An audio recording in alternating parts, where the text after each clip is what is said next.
Okay, where's the ongoing stuff? Link me. The election.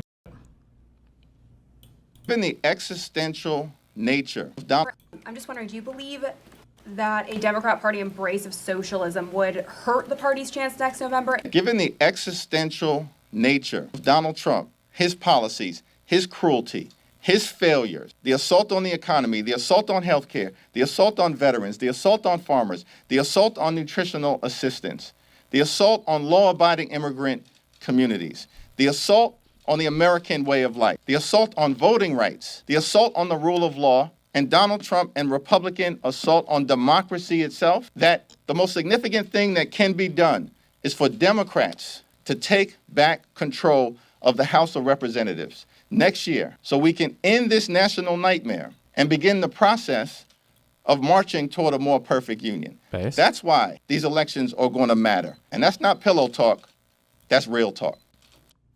Real talk. So Spanberger for Virginia governor, she was supposed to win. She was always up like, she was supposed to win. She was always up by like 10 plus points.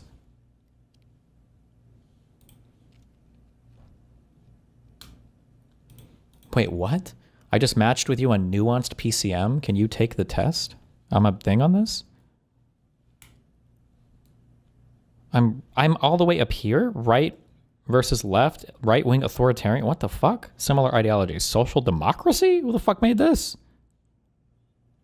Progressives are in the right-wing authoritarian quadrant of the graph?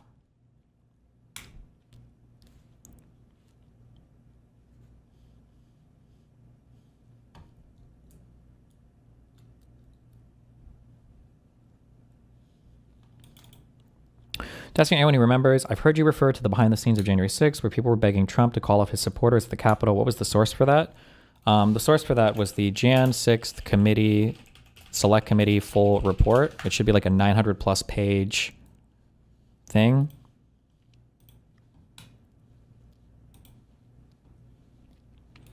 So Spanberger was supposed to win. The big thing is the attorney general race where you have, is it Jay Jones? Was the guy who was saying kind of bad things in text messages about his political opponent versus the weird right-wing guy.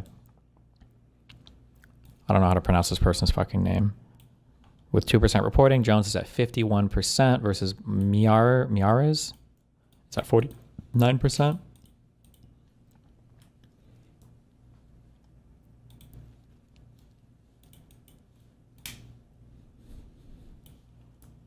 Live election results. Okay. GDHQ. I don't know like what the outstanding votes are. Ooh. So it looks like it's fairly close right now. 58-42.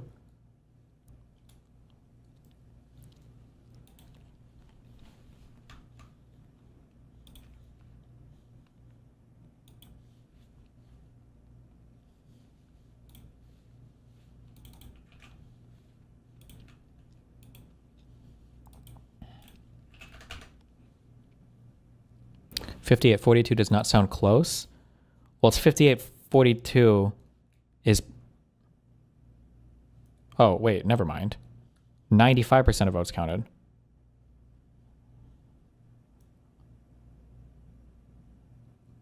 Wait, I'm so confused. No, wait, this is a different race. I'm retarded. This here is a different... Right. Wait, VA Attorney General. No, wait. Election Pulse. What the fuck is that? It's 2% reporting with 95% counted. What's the difference between reported and counted?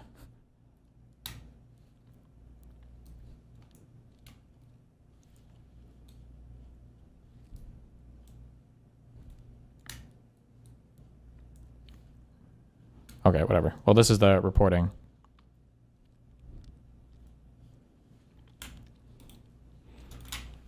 In this Jan 6 report, if you open it, if you control F,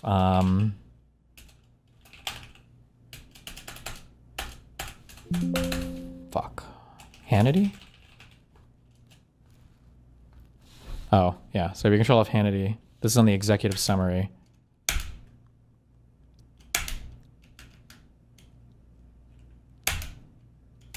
His son tweeted something like, go to the mat, go to the couch, go to the...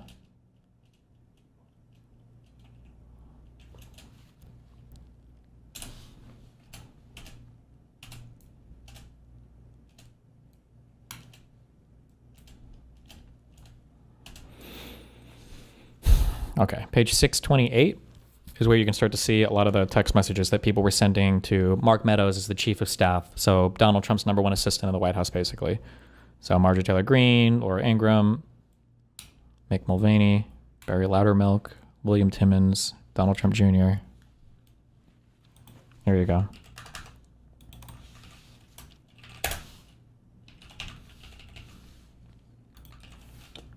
I don't remember who asked for this, but...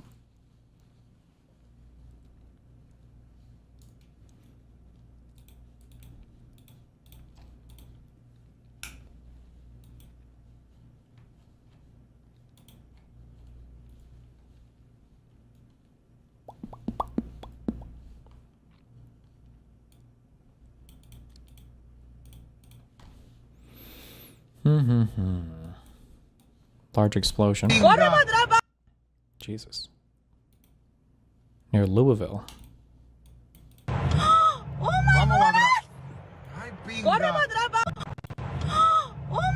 Apparently a USPS plane crashed or something. Or UPS, not USPS, sorry. Why does the VA Attorney General matter? Because one of the things they're trying to push right now is to ban redistricting until 2030. And apparently the AG of the state has like a big say in that or something.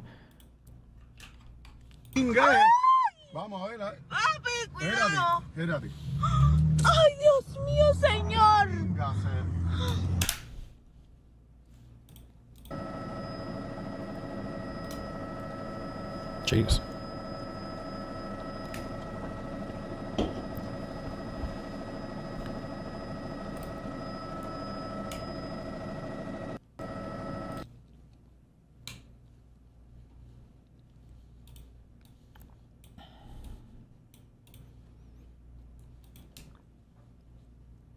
That angle of you.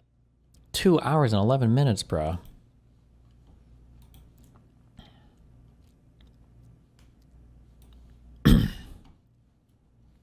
What do you think about this one? Should the president know who he's pardoning? Well, I don't know anything about this one. That's Unbeatable. the first time I've seen that. Unbeatable. But Unbeatable. I would say the president Unbeatable. has the authority to pardon people, and that's within his realm to do it. So I'm not going to question who he pardons, who he doesn't pardon. Oh, what about the whole auto pen thing, though? But the argument from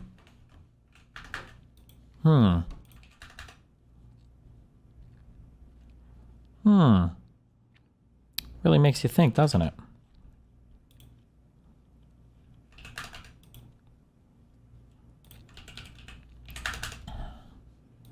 Dude, can we get the fucking Jews out of here already? You guys are too much of a lightning rod. We can't handle you anymore. I'm sorry. You're uniting too many enemies together, okay? You gotta go. I'm sorry, guys. Off to Israel with you. You made your land. Now go live there. Okay, Nick Fuentes is a bigot. Agreed. Why is Ben Shapiro not the same exact thing? Why is no one calling to cancel Shapiro or Randy Fine? Fine thinks Israel has a right to murder their Muslim neighbors. I think that's worse than anything Fuentes has said. Why the double standard? And then this Ben Shapiro tweet from... the date formatting is weird, but this is not from September 10th, 2027, because that would be in the future. This tweet is 15 years old. I have seen Nick Fuentes say a lot of terrible things, but I've never heard him say that Jews should be nuked or all of them should be starved to death. Randy Fine did say those things about Palestinians. So which one is worse? Yet no one in power is asking to cancel Representative Fine. How do you cancel a representative? What the fuck are you talking about?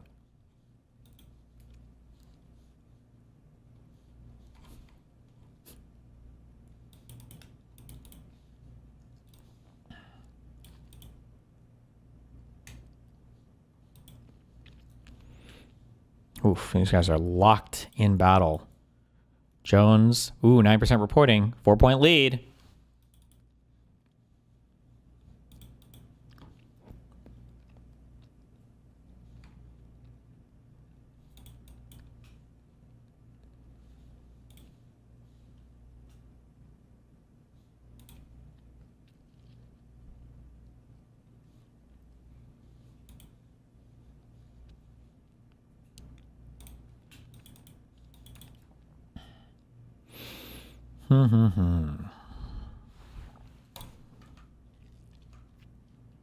If it's this close and Dems win, will they call it fake elections again? I don't know, but it is pretty funny because this guy had some really unhinged text messages where he was, I don't want to misquote them, but wasn't he joking, or I don't know about joking, it was something about like killing his opponent's family members or kids.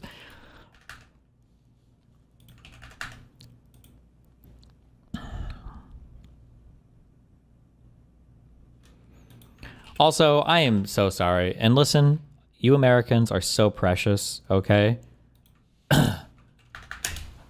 You Americans are so precious. This seems like an easy one, New York City. A Democrat, just a Democrat, or an actual communist jihadist. A literal Karl Marx quoting, America-hating jihadist.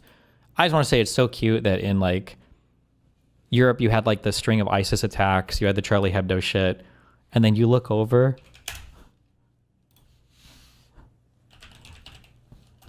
at fucking Mamdani, and conservatives are like, this guy? This is a radical. That's not him. City Christ Lobfield Adams and his wife. Fuck. Just give me his debate performance. To say that this guy is like a fucking. Out of politics, Like a radical jihadist. This guy Hill, where he's tweaking this is America's Muslim extremists. Okay. I just want to say, if you're a European and you listen to Americans complain about shit, dude.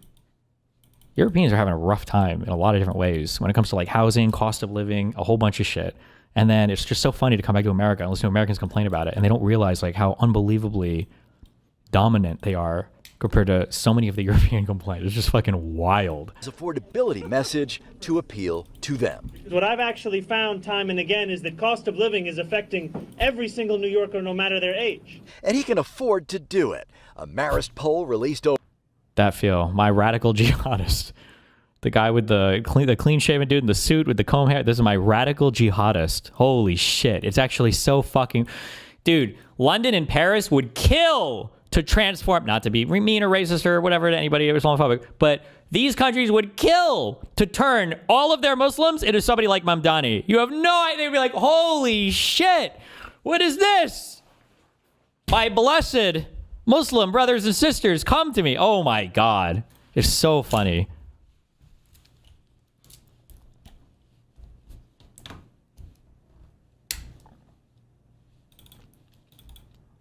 Why did Trump endorse Cuomo? I haven't really followed the race. Why would Trump want that? Because the Republicans never winning. And, yeah, Republicans never winning. He'd rather Cuomo than Mamdani, right?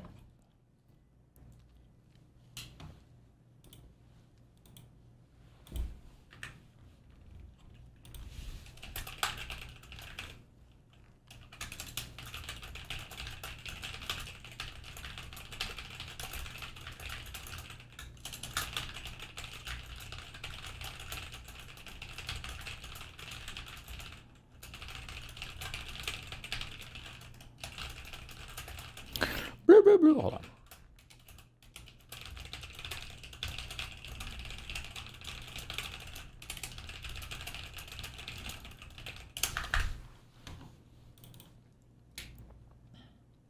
How are you out here quoting jihad attacks in Europe when jihad literally crashed a plane into your buildings?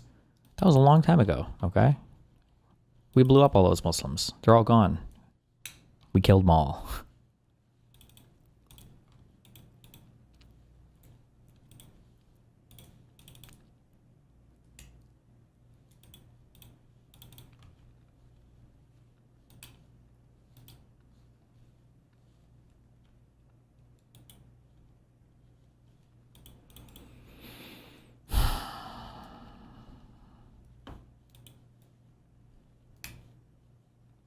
%, reporting. 1 point lead. Whew. Why is this guy going up? Stop!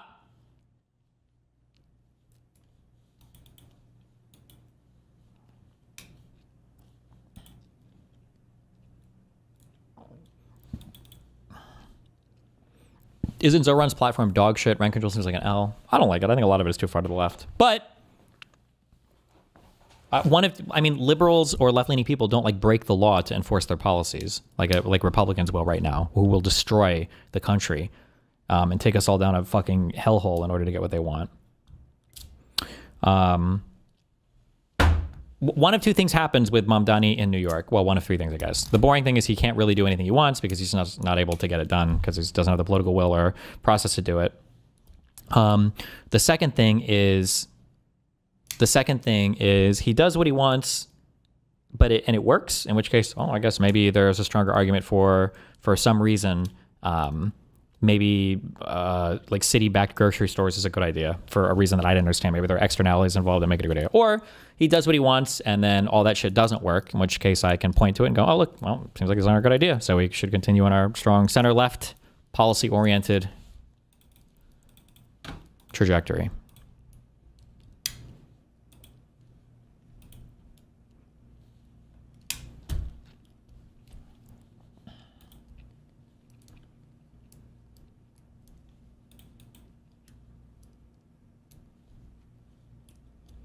Any thoughts on the outcome of the Trump tariff SCOTUS case?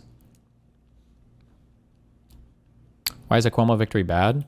I'm going to be honest. I might align more policy-wise with Cuomo than Mamdani. That's possible. But Cuomo accepting an endorsement from Trump makes me hate him with all of my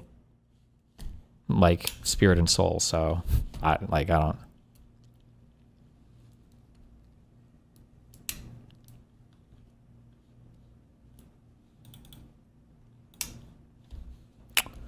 What about when the policies are to work? Trump pulls federal. Oh shit! I need to start having. I need to do this. Okay, because this will be in prep for my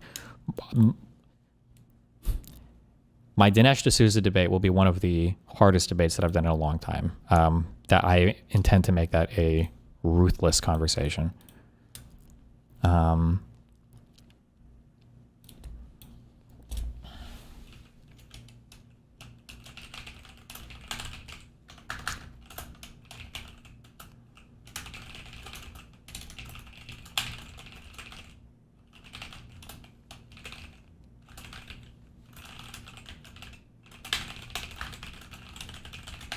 Okay. I need to have a list of things that are just very plainly, cleanly, obviously wrong, that there is no Democrat equivalent to, and I want to be able to run down a list of these.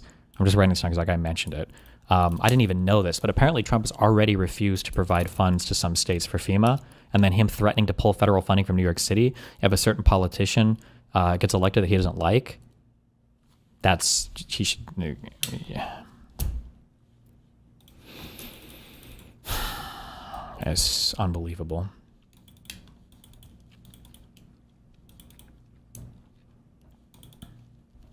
Didn't you say that you should accept any endorsement you can get from anyone on peers? You're permabanned for being so... I'm going to answer your question, and I'm banning you for being fucking retarded. Accepting an endorsement from anyone in order to win an election in a general is completely and totally different from losing your primary and then running anyway in the general against your own party and then accepting an endorsement from your political opponent to your party. They're not even, if you think these are even remotely the same, you're so fucking retarded. I don't even know why you're typing in any world. Whoever helps you get dressed in the morning just to put you to sleep.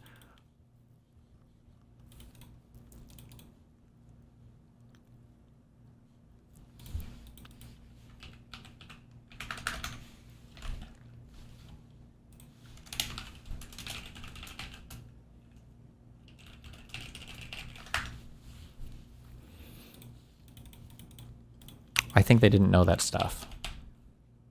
Okay, I'll unban them. Fine, there you go. Fuck you. Ooh, 6-point gap. How is he still going up? Oh no, wait, he went down a little. 20% reporting.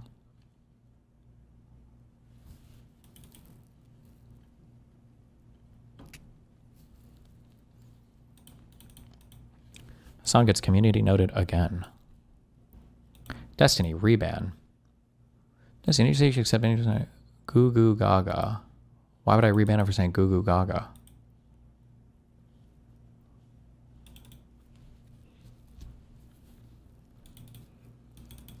What is an attorney general? Well, he's the general, like military leader, who prosecutes war. The attorney general. Duh.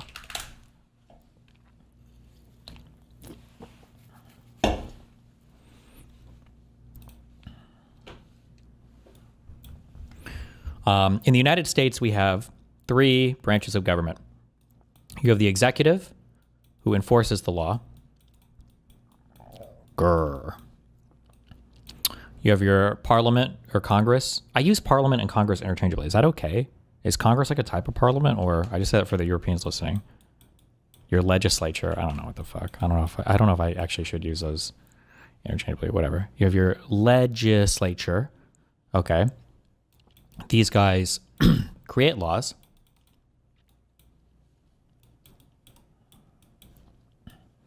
And then you have your judges. And these people interpret laws. If the legislature passes a law, okay, so these guys, I think they have different names in different states, but almost every state, except for I think Nebraska, has a bicameral legislature. So there's an upper house and a lower house. You have your state representatives and state senators. I think they might be called state assemblymen or I think they have different things in different states, but it's the same thing basically. You have your upper house and your lower house as part of your Congress. These people will make a law, and the law says, do not kill, okay? Do not kill. Not good, okay? That's the law, all right? And then your executive has to figure out how to enforce that law. Well, what are ways that the executive can enforce the law? Well, the executive can have their police, okay?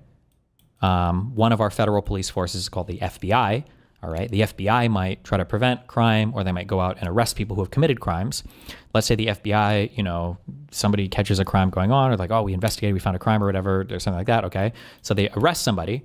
Well, I mean, what do you do when you arrest somebody? You take them to jail and then you release them, in 3 days? The police can't really do anything, right? Well, you have a separate thing called in the U.S. federal government, the Department of Justice, okay? And the Department of Justice will look at a guy and go, oh, we're going to charge him formally with a crime. We're going to indict him. We're going to take the indictment to a grand jury. The grand jury is going to look at it and go, thumbs up, and then we're going to charge him with a crime, okay? The head of your DOJ is called your Attorney General, your AG. This is the top dog prosecutor in the United States who's supposed to give orders to all the other prosecutors, okay? Technically, the FBI is a subsidiary of the DOJ or whatever, but that's basically, yeah. So your Attorney General generally is your top dog in your executive branch who does all of your law enforcement decisions in terms of like who to prosecute. I shouldn't say law enforcement, I'm sorry. Decides who to prosecute for crimes, broadly speaking. I think every single state government mirrors these 3 branches. They just call it something a little bit different. So we call our federal executive, we call the federal executive on the federal level, we call it the president, right? But the states will call their head executive a governor. It's the same thing though, right? A city will call their head executive a mayor. Okay, I think these are generally like the 3 levels of governance that exist in the United States. You have your president of your federal government, you have your governor, the head executive of your state government, the president of your state government, and you have your mayor, who's like the president of your city. For the president, he has the federal attorney general, the DOJ. Your governors have their state attorney generals. And your mayors, I believe their equivalent to an attorney general would be a DA, which is your district attorney. And these people are the ones who decide who to prosecute locally for crimes.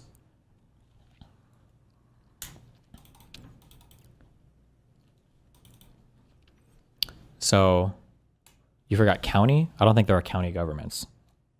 I've never heard of a county government. Is that true? Am I retarded? Is there a county government?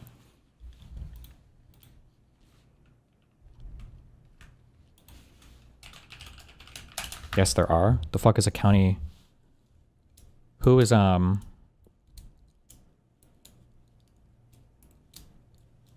who's the executive head of the county government?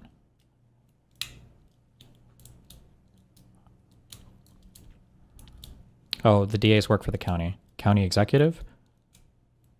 Depends. Select man. Commissioners? They're all councils?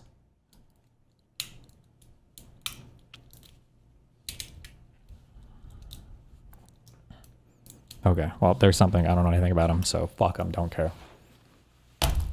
What about comptrollers? I see that word a lot. I don't know what the fuck it means, but I'll read it and pretend I do. Fucking. What is this? I said I was broke because my parents, my dad, went broke by the time I got to college. And I was broke for the first decade almost. Post. The first decade? College. I was broke for the first decade almost. Post college. Now. Broke for the first decade post college. How old is little bro? When did he graduate? When he was 22, 23? And he's what, 33 now? He was broke until this year? How old is little bro? When did Hassan Piker graduate from Rutgers? In 2013. So he's been broke since 2022? He earned a double major in communications and political science. Communications? Despite the fact that he keeps saying he can't speak English because it's a second language. I think he meant from 18 to 28. He was broke when he was going to college in the United States of America?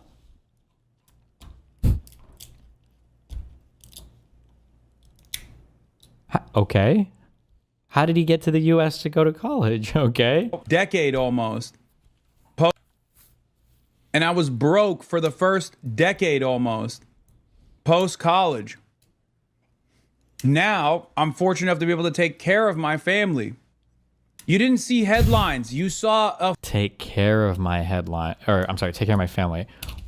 When was he hanging out with Paris Jackson?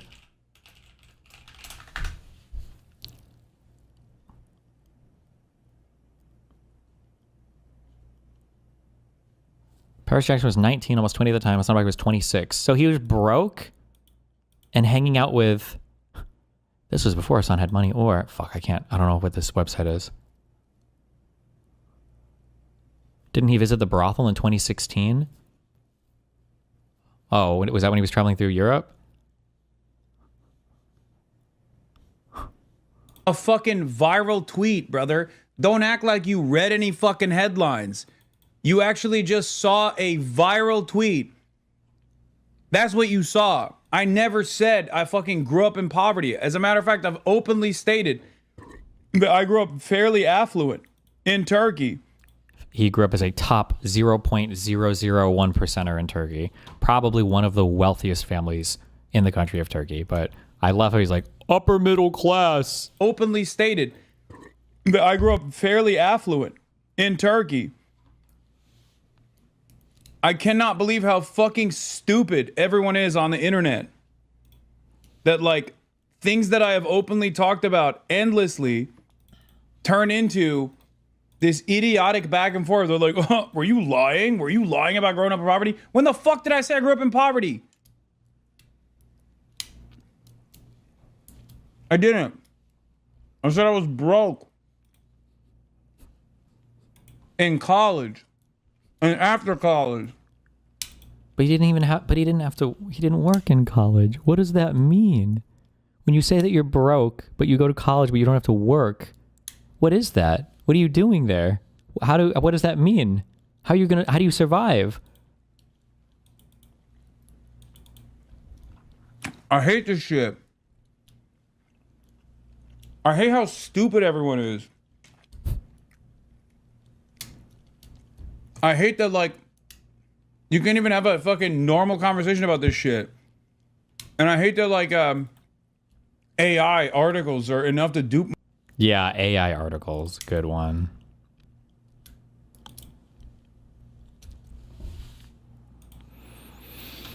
Do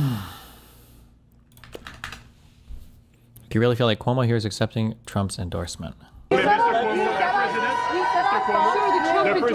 president just Trump endorsement. Do you accept it from the president? The president does not support me. The president opposes Zoran Mandami. The president believes Zoran Mandami is a communist. He believes he's an existential threat. I believe he's a socialist and an existential threat, and not a dress-up socialist, right? Their school of socialism, this Democratic Socialists of America, government controls the means of production. No private ownership of real estate, abolish jails, decriminalize prostitution. This is frightening stuff. And I think that's why you're seeing New Yorkers react and New Yorkers turn out. I'm offering the exact opposite. Safer New York, 5,000 new police, 1,500 police on the subways. Make New Yorkers feel safe again. You want to bring the cost of housing down, which we have to do? You have to build more affordable housing. It's supply and demand. There's nothing tricky to it. The trick is having the competency and the ability to make the government work to actually build 100,000 units a year. And that's about making the government work. Probably just thinks not being able to spend frivolously on whatever dumb shit he wants is being broke. Well, but he did, though, didn't he? Like, I bet if you go back and look at all his old uniforms, his outfits, I bet it was all fucking super wealthy shit. Look at what he wore when he did bro tips on the Young Turks. What outfits was he wearing then? Didn't he have all of his rings and everything on, too? Or when was the picture of Hassan Piker, private jet? Did he go to, like, Burning Man? When was this picture taken? How old was he here? Wasn't this from, like, the late 2010s?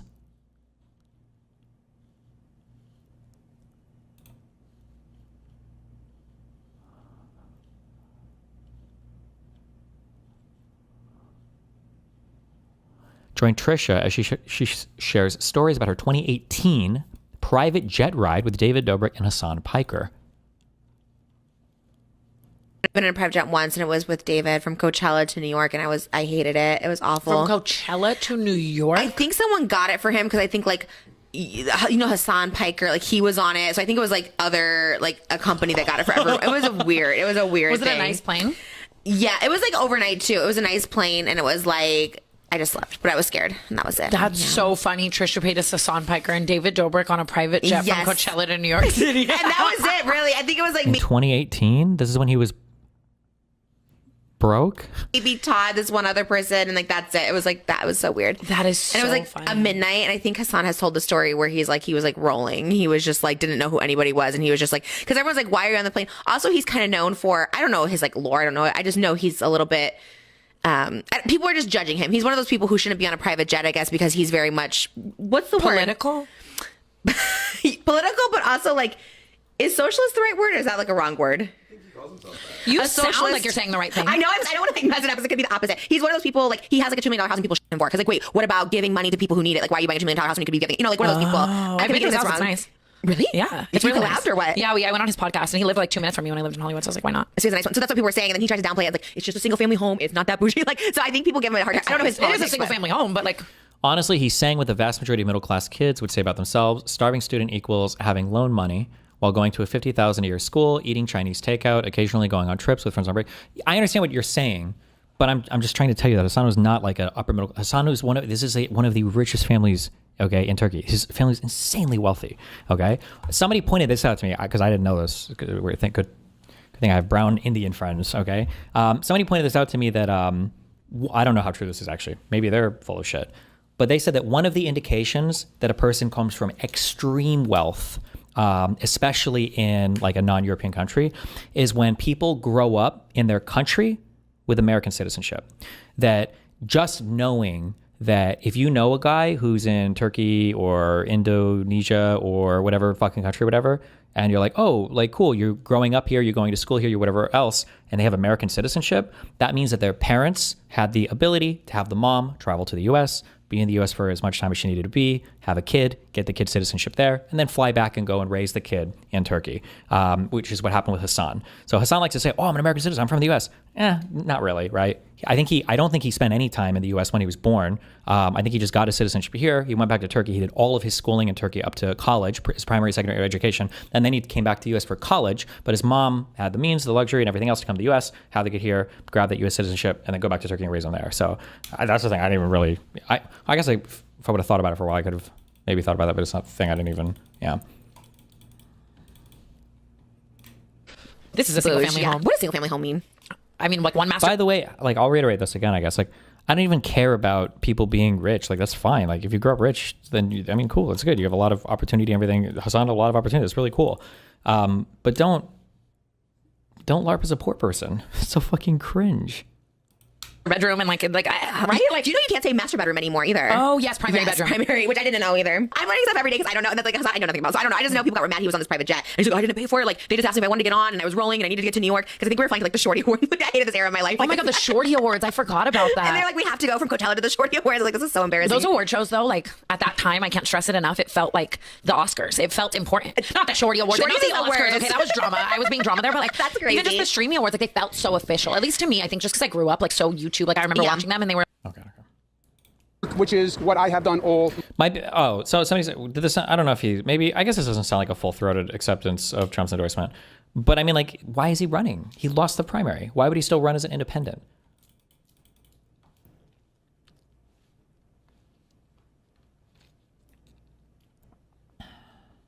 I don't know. I don't like it.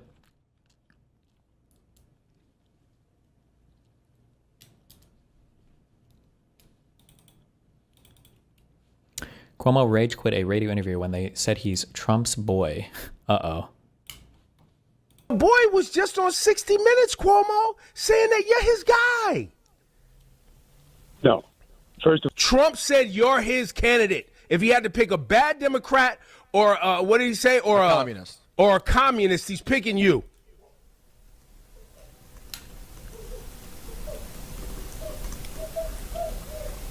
Hello?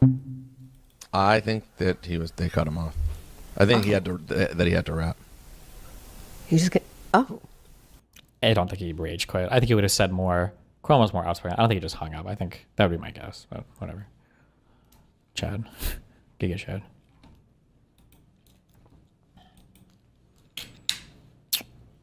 Jay Jones up by 2 points, 2% reporting. Ooh, odds are favoring Jay Jones quite a bit now.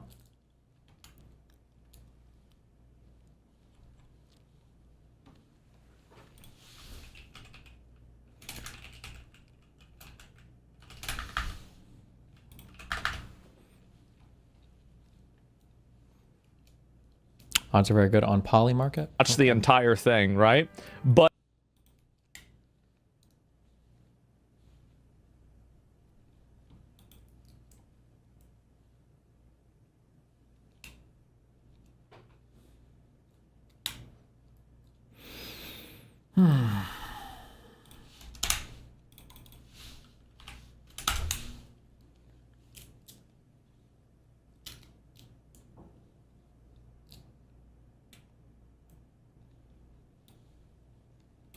It's kind of funny that I remember that this, I think I've said this before, this is one of the things that turned me away from Republican politics, from the Republican Party, to becoming a libertarian, was seeing all of the Islamophobia in New York City after 9/11.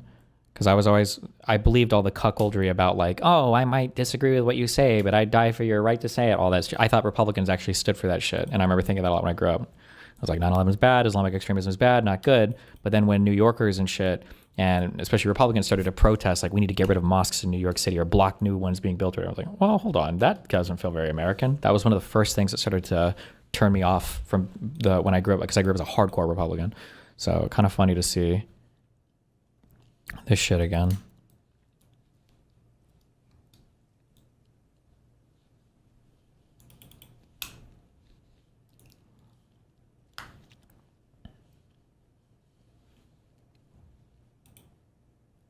Oh shit, Jay Jones up to 95% on Poly Market.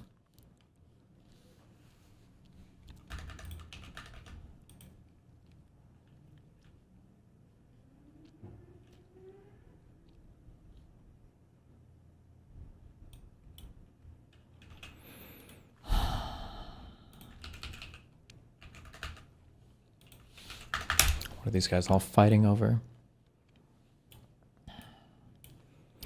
I focus on Trump's and America's wins every day. The shows basically write themselves because there's so much obvious success. But then there's a set of influencers who ignore all the good stuff and only focus on petty squabbles, rewriting history and burning it all down. The self-proclaimed influencers of MAGA have spent 6 straight months doing the Democrats' job for them. Instead of honestly talking about what's happening in the world, Israel, or all the incredible things President Trump has accomplished since returning to office, they devoted their energy to demonize Israel, claiming Trump is owned by foreign powers, AIPAC, warning he'll start World War III and pushing doomsday nonsense that even CNN wouldn't touch. They've undermined every one of President Trump's stated positions, attacked the people who actually move the needle for conservatives, and created an atmosphere where the conservative takeover has somehow become a leftist talking point because they've handed it to the Democrats on a silver platter.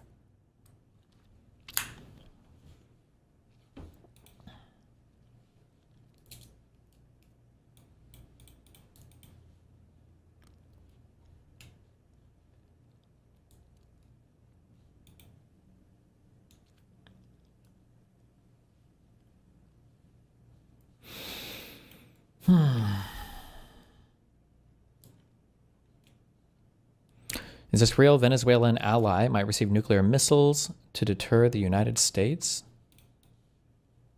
Putin ally floats sending Venezuela nuclear capable missiles to deter U.S. Nuclear capable missile. My guess is that's going to be a delivery vehicle. That's not a nuclear warhead. Nuclear warhead is the thing that has fusion, whatever bullshit reaction, and then it goes. Nuclear, but warheads on their own just sit in place and blow up like losers. But you need a delivery vehicle to blast them into outer space or whatever the fuck. Destiny, how do you know what's inside? I think you just assume. Like, generally, nobody is going to be shooting an intercontinental ballistic missile that just has like ordinary like explosive ordnance on it. It's just the delivery vehicle is too expensive. That's my guess, but let's see. Russia has sent its most advanced hypersonic missiles to Venezuela. Its tensions with the U.S. state. Oh, okay. Are these Kinzhal missiles? So these missiles also, if they're the ones I'm thinking of, that are, by the way, they're not hypersonic. They just go fast. These are outfitted with ordinary. These are intermediate range ballistic missiles. These are outfitted with ordinary ordnance as well, like explosive stuff. It doesn't have to be nuclear.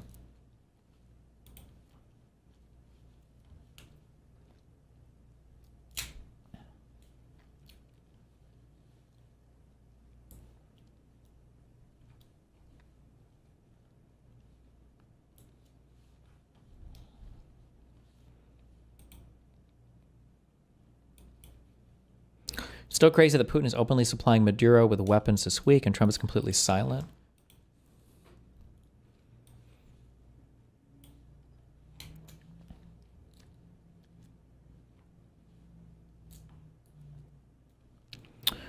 A Russian Tu-76 military transport aircraft linked to Wagner PMC landed in Venezuela. Defense News reports during the flight as Moscow's attempt to expand its military presence in Latin America. The aircraft is operated by Aviacon Zitotrans, a company sanctioned by the U.S., Canada, and Ukraine for supplying equipment to Wagner mercenary operations. Wow.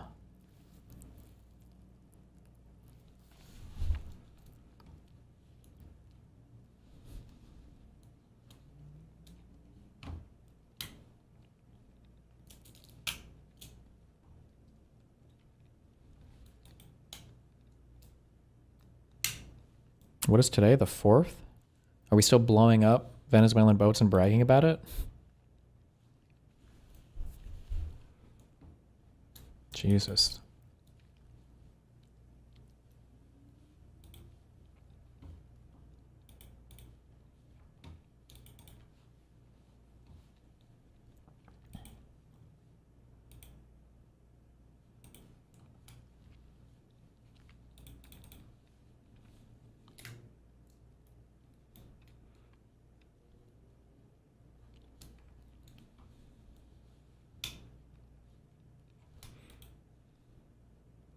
Please rate my karaoke.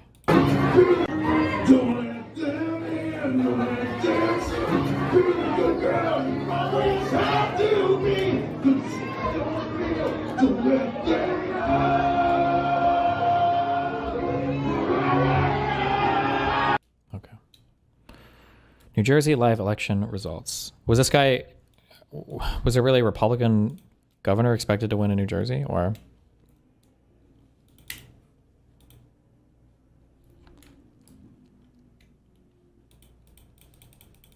Okay, I don't care. I feel like the most important race for tonight is that The Virginia AG race. I think this was the big one, right?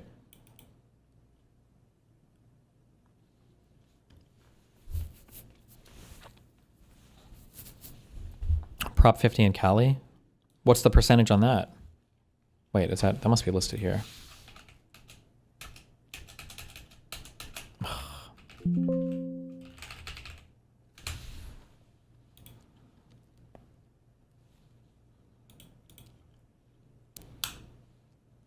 0% reporting. Nice.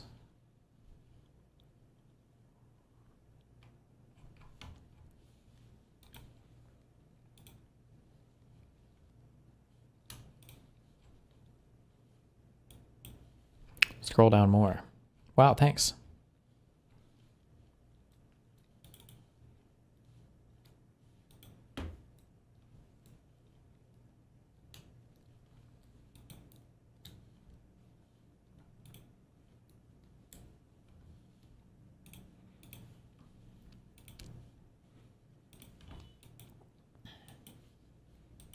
Jesus. 95% chance on Polymarket for a Democratic sweep. What all does this include then? New Jersey governor, VA attorney general? Or is there anything else?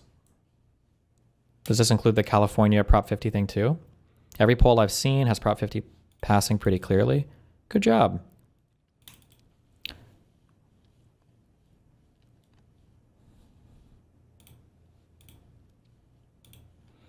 Democrats win the Virginia governor, the Virginia House of Delegates, and the New Jersey governor elections. Mamdani wins the New York City mayor election. California referendum Prop 50 passes. Okay, based.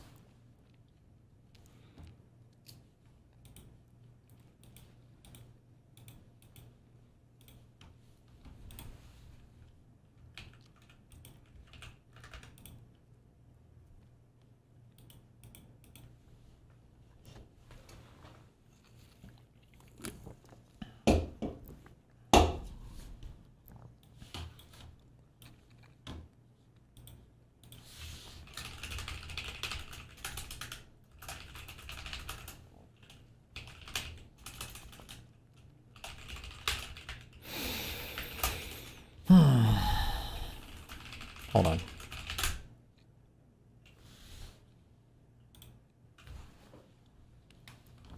Actually, wait here. Get rage baited.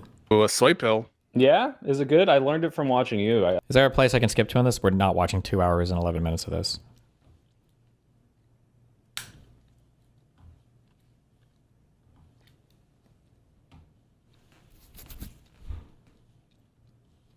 You're always the segregation section.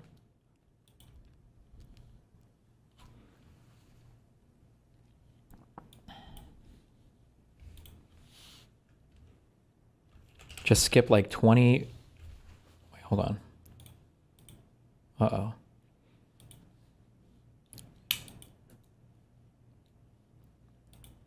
Is this always Prime Kai talking? In your view of like coalitions, like the coalition, that's mean. I'm sorry, maybe not. You specifically said in terms of your view of like coalitions, like the coalition and the larger battle, right? That it doesn't matter at all who comes in, right? So like I'll turn it back on you, right? Like if instead we had a whole list of Democrats who won, who were like pro-segregationists, you'd say like, well, I welcome them within the party, right? They have a D in front of their name, not an R, and so thank you. Like, please let's fill up with pro-segregationists. You're welcome here. I mean, we'd be going back to the Democratic Party of 5 or 6 decades ago, right?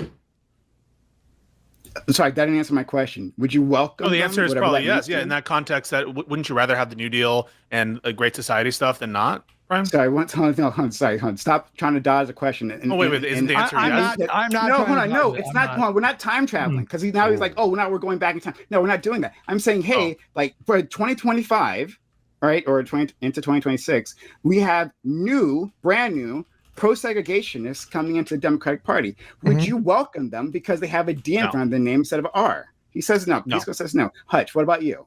Maybe. Yeah. There you go. All right. Yeah. So that's a difference of opinion here, right? Like I'm against segregationists no matter what decade it is. Well, do you? I mean, I don't want to get hung up too much. We can move on to the next topic. But like, do you think that Donald Trump is a fascist? Yes. Okay. And so, well, Hutch, let me clear it up, right? Because Hutch, the reason you would say yes. Stuff, but go ahead. Okay, but tell me if I'm wrong, Hutch. The reason you would ever say yes to a pro-segregationist Democrat is because what's on the other side is now the right has moved so far, even past segregation. Of we're doing segregation and a lot more worse stuff, right? Not right now, everything the same, but you would welcome a segregationist Democrat. Say that question again. I'm not right now, every policy on the right remains the same. I do think this is like we're fascist, treading into fascism, but they haven't, said they're going to bring back segregation yet. They're teasing the idea of miscegenation, revisiting that. But we're talking about fascism, right? Like when we talk about fascism, we should get into the specifics, right? What does that actually look like? Right. But if the Democrats are pro-segregationists, that's worse than the current right-wing party.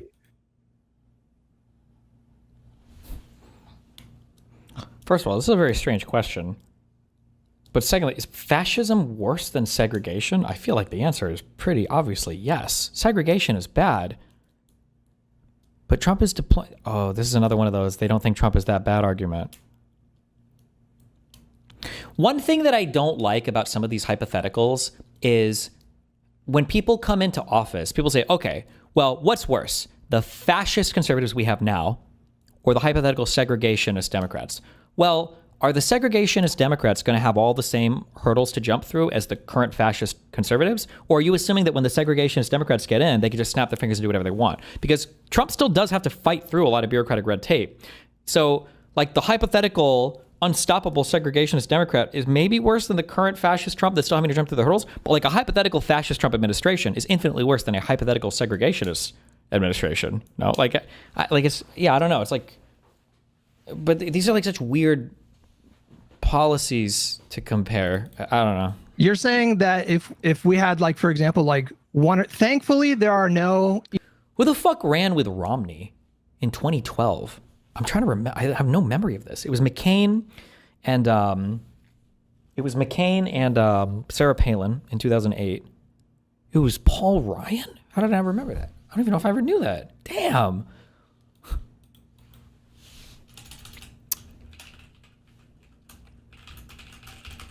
Paul Ryan.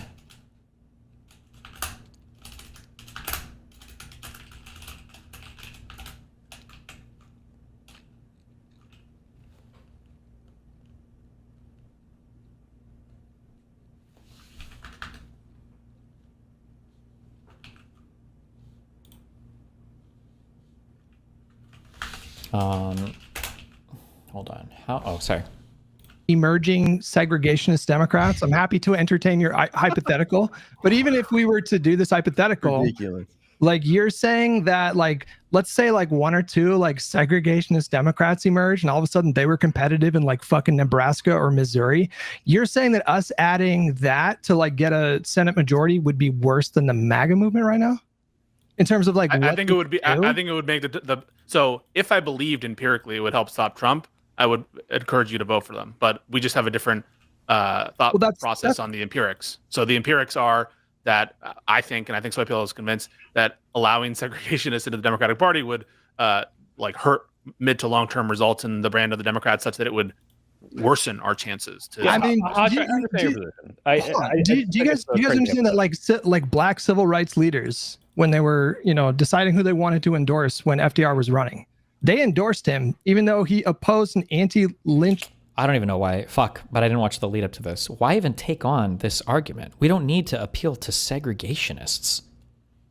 What? I don't even know what the fuck this argument even is. This is like saying, like, I have a plan to wake up at 3 a.m. so that I can go to the gym and then go to sleep at 5 a.m. after, and I'm going to change my whole, I'm going to make this work, whatever. And it's like, but it's like, imagine a person saying this and they're like, don't even go to the gym or eat or anything. It's like, why the fuck are you min-maxing your midnight sleep gym? What the fuck are you doing? Why are we even talking about this? Who even are segregationists? What? I don't even know what the fuck this conversation is. What are we talking about? What? Legislation. And even though a third of the Democratic caucus were... Because they hit Prime with a similar hypothetical? It was a hypothetical to voting for someone who supports the genocide. Oh, God. Segregationists and Dixiecrats.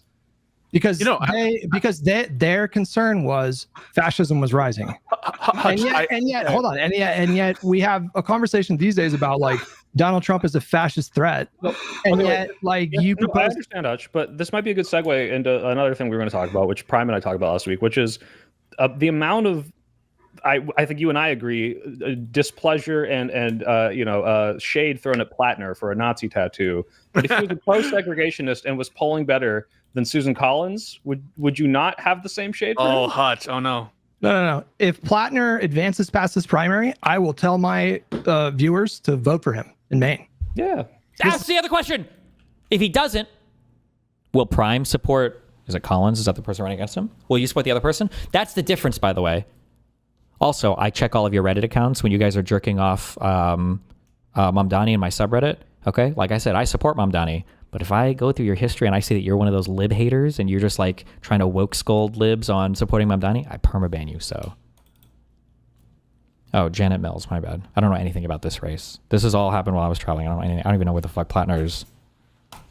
This is a primary. This is a discussion. I know what the fuck he's running for. I'm gonna be honest. During a primary, that's a okay. And I guess the idea is in the primary, I doubt that the pro-segregationist is going to win over any of these other candidates. So the hypothetical silly because we wouldn't get that far. Yeah, I doubt it. No, I'm sorry, but no, this is important to for Maine Senates. Is it the Maine Senate? Is it a state Senate seat or is it for the federal Senate? Is a Maine Senate? It's got to be for the federal. It's got to be for the U.S. Senate, right? We're testing, right?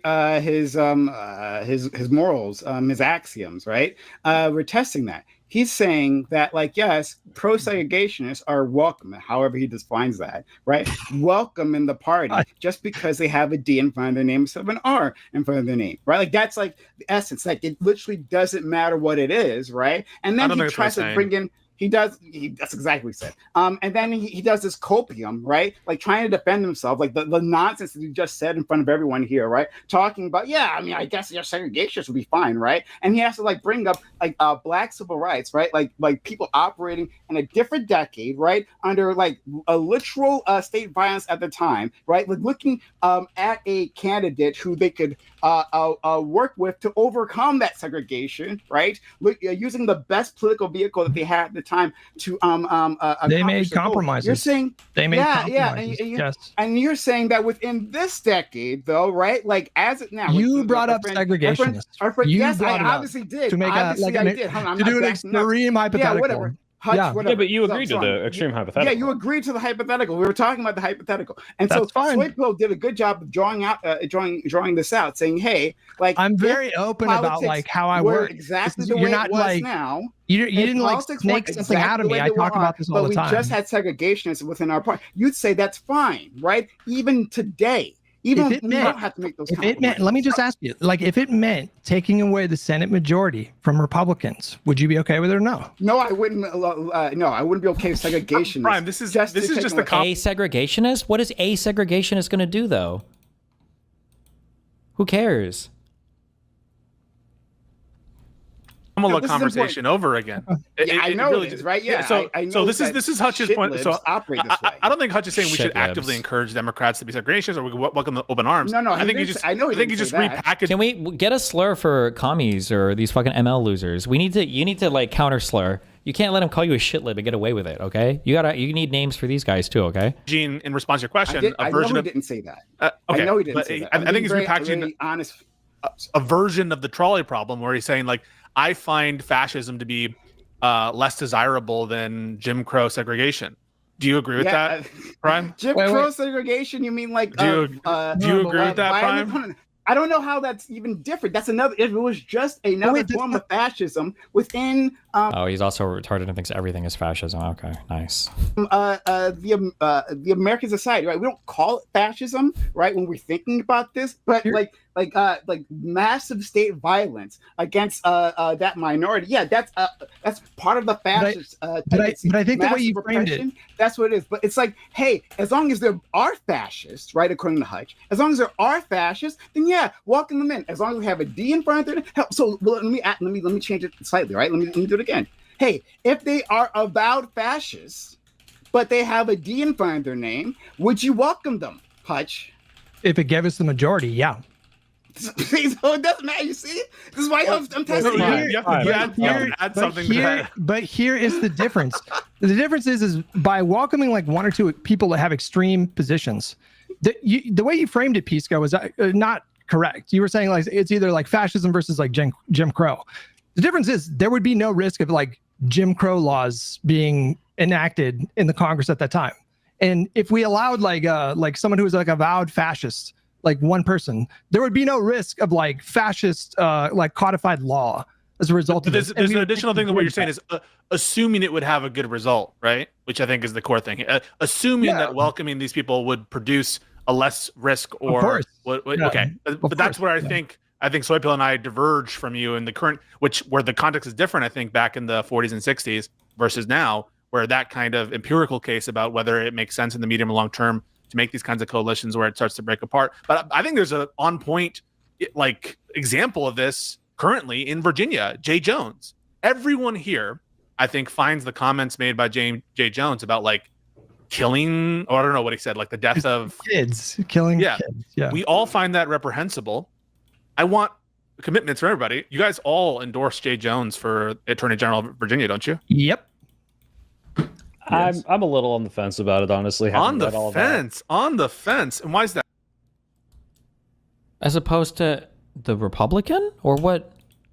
It's the same thing actually with the Graham Plattner stuff, where I'm like, okay, if this is the stuff you're saying in private, like I don't know how I feel about you being in charge of a lot, let alone anything. Now, granted, there's not really a better choice right now.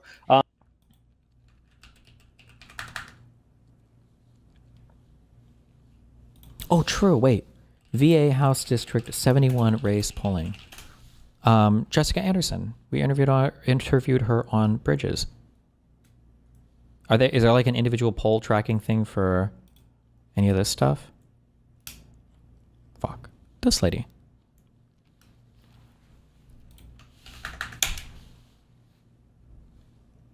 Meet Abigail Spanberger, the newly elected governor of Virginia. What is the context of this?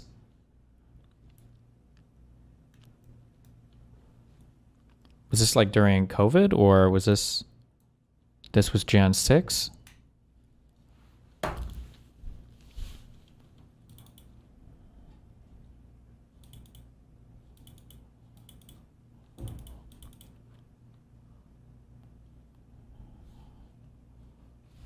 I mean, like, is it even that weird? Like, it looks like there was another one next to her here, and it looks like there's another one on the floor back here. It doesn't even seem like it was just her, no? They were told to wear those because of the pepper spray being used. Oh. Wait, how many of these open source intel channels got fucking conservatively captured?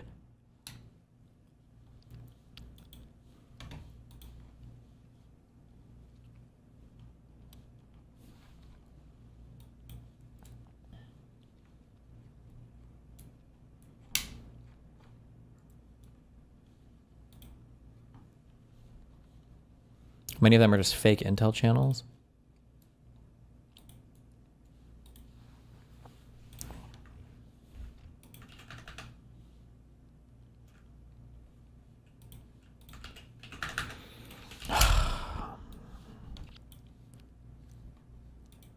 Read your texts. They basically align with your opinion 100%, and they're funny.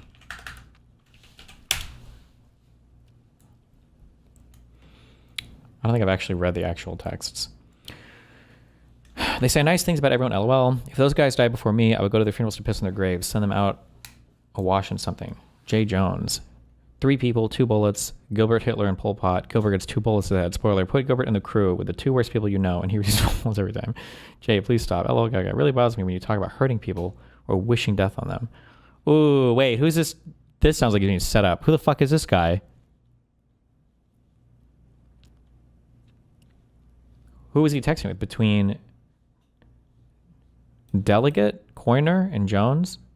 Oh, from... Okay, Jones. Gotcha.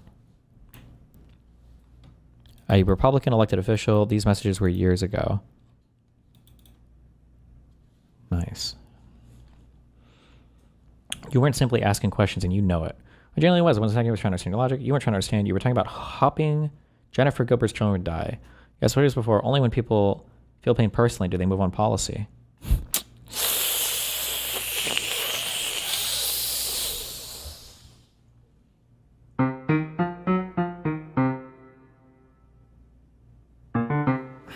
Oh my God.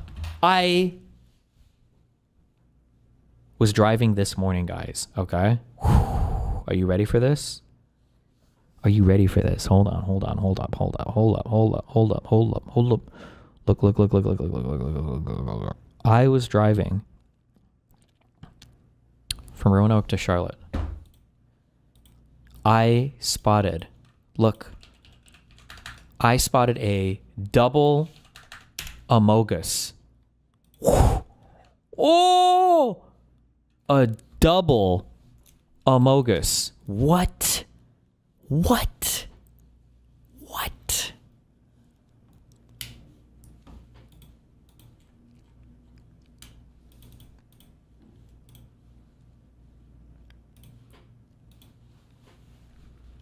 Jessica's winning because she got that Bridges bump, okay?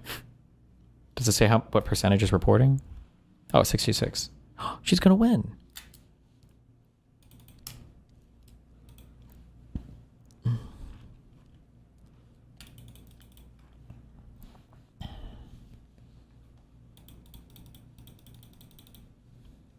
But in the same way, you know, Obama.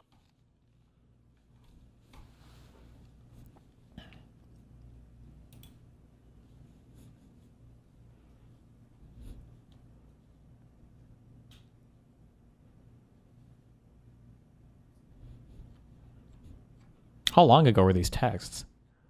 Oh my God. Okay, I don't care about this. This is fucking stupid.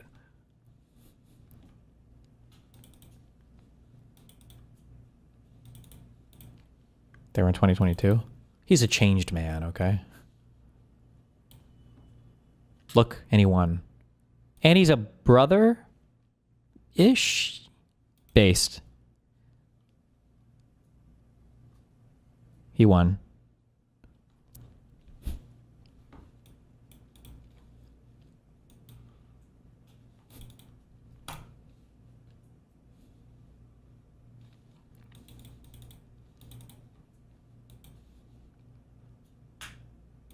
Obama might give Mamdani a phone call. I can say, look, I'm not going to be upset if he wins, but damn if I don't want to put my weight behind him. So, but then what objection do you have against like Prime? Prime's like, okay, if this is how Kamala deals with the genocide in Israel, hang on. So the private comments of Jay Jones is enough to be like, I might not vote for him for Attorney General of Virginia, even if they're horrible like that. Sure, and I guess the difference would be the scale of the consequences of him losing. Now, if you were to give me a good case of why Jay Jones losing would be detrimental on a massive scale in Virginia, I'd say, yeah, whatever. I guess we can ignore this. But again, this is just like welcoming a segregationist into your party. While I can completely understand Hutch's, like, yeah, obviously, if accepting two people who are not going to, pass major legislation to stop the fascist party is like the alternative, like that makes sense. But what are the downstream effects of welcoming this into your coalition, and like how does that make you look? Does it reduce turnout? You don't think? Sorry, you don't think having a Republican as the Attorney General is bad? No, I obviously in the state of Virginia, like that's bad. Not. I don't. The guy apologized for his comments, some text messages between him and a colleague a couple years ago, and you're willing to risk getting a Republican Attorney General in one of the most pivotal states in the union? Really? It's not about like I'm risking it. I guess you'd have to kind of lay out for me again. This is not something I'm super. But why not get 100% behind him though? He's the Democrat. Like the Republican is 1,000 times worse. Like I'm like 80. I'm like 80% pussyfoot around it at all. Because it's like, what am I willing to say? Yes, I will endorse this no matter what. And if but you're acting like this is dog. Yeah. Wait. Why am I so gaslit by everybody? I gotta break out of this. I'm in a way I'm glad that I guess I'm kind of ejected from these people's orbits or whatever. I wouldn't be able to do it. Fucking Adam is my soul. I love him so much. He's our hope in our future. This is so fucking soy. Like President Trump, what are we doing today? Well, we just couped the government in Colombia. We dropped some bombs in Venezuela. I just finished turning off all the federal funding to 7 blue states. And I have now provided federal resources to Texas to arrest women that are crossing state lines without having first taken a pregnancy test to prove that they're allowed to leave the state. And we are also executing people who are using VPNs in Florida to watch pornography without verifying their ID and both jerk hands every 30 minutes on their phone. Oh my God. Thank you, President Trump. And what was that? What happened to that Jones guy? What did he do? Why didn't we want him to be the Attorney General? Well, he tweeted some pretty edgy shit one time, like to a guy.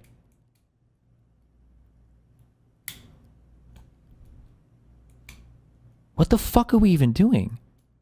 Texted, not tweeted. Sorry, he texted in a private message. He texted in a private fucking message. He texted it in a message. One of the things, I do this to people. I can't confront most people that make accusations of me now because most of them are fucking pussies.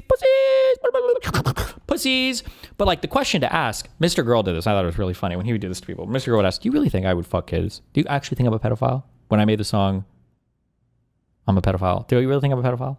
And it's a good question, right? When I get the chance to confront people, I ask them that. When I said this thing, when I said conservatives should be afraid in the current environment, do you think I said we need to kill conservatives? Conservatives need to die? Keep in mind, I'm going out here and I'm doing that. You really think that's what I meant? You think if you listen to me, that would be the impression that you take away? How is it that my whole audience misses this? How is it that nobody that listens to me seems to be like on board with going out and like what's going on here? Why are you interpreting me this way, right? When you read these text messages, even in the limited ones I am reading, does it sound like you put 3 people in a room, who would you shoot twice? Is that really a murder threat? Do you really think people want to go kill people? This is our standard now? What the fuck are we doing here? Why are we even contemplating this? There's one criticism that should be levied at him about those text messages,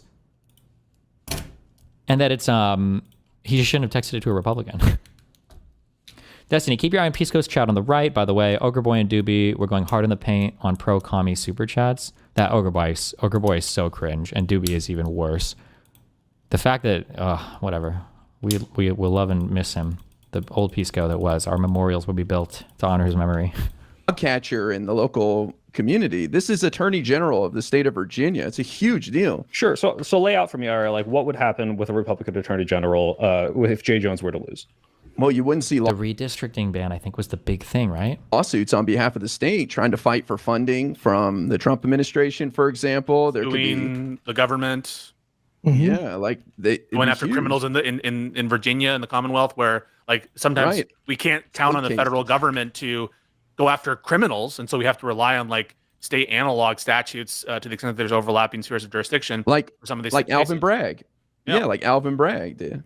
I guess we're in a weird moment where the ability for the Republicans to paint Democrats as literal demons to their entire party is kind of unprecedented. And so I'm stuck between 10 little demons to. We're in a weird moment where. Is he going to keep saying the thing of like, guys, don't give them any ammunition. Guys, don't give them any ammunition. He's not going to do this, right?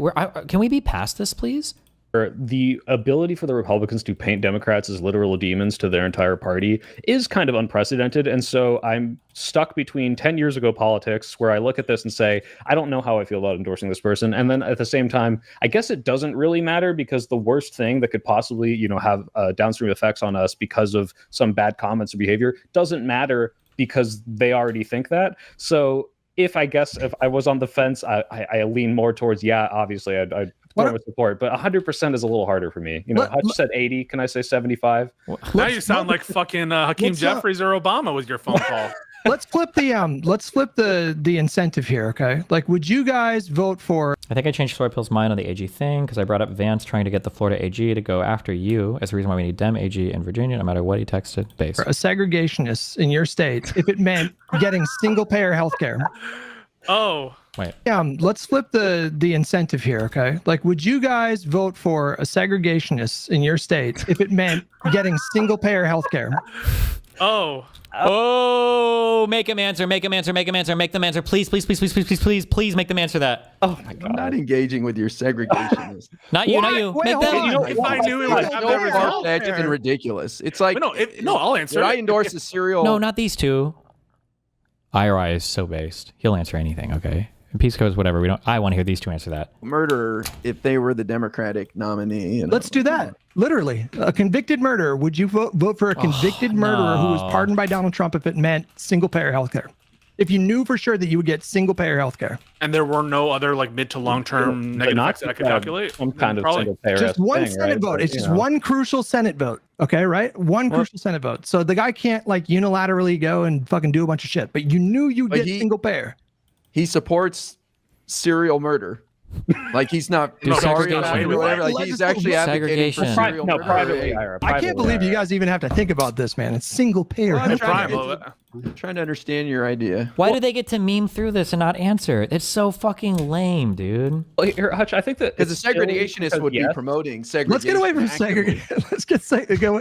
Let's just get away from segregation. Like playing ball with like the entire identity of someone. Like, hey, every single minority in this country, we might throw you under the bus potentially, or we might get on the board to the road to doing that. We're not doing it today. We're not doing it a year from now. But just so you know, we're gonna welcome these people in just for this one thing.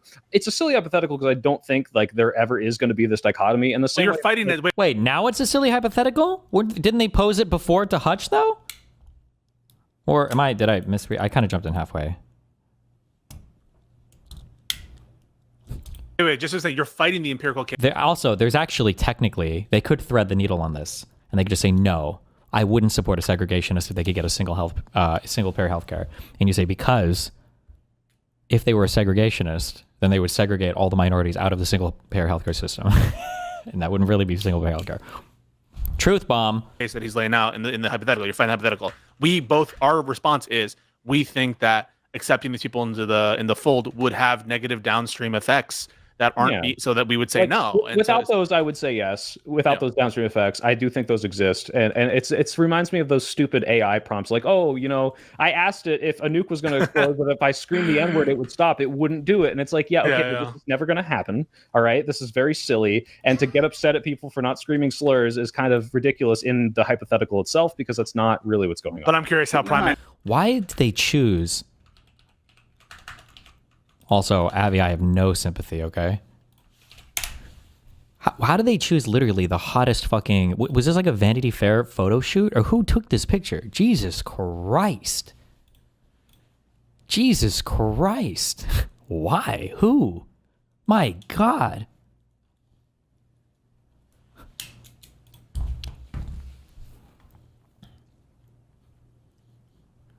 Only a left-wing Jew working for the New York Times could write such a glaze up on Nick Fuentes, use the hottest regime available, further filter it to make it even better, and then screech about how this is the fault of Jewish conservatives.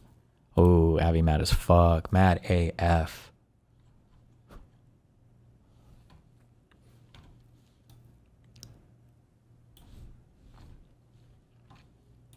I'm curious how Prime would answer, given what he asked Hutch. And to get upset at people for not screaming slurs is kind of ridiculous in the hypothetical itself, because that's not really what's going on. But I'm curious how Prime. I'm curious how Prime would answer, given what he asked Hutch. I want to change it though. I want to change it though.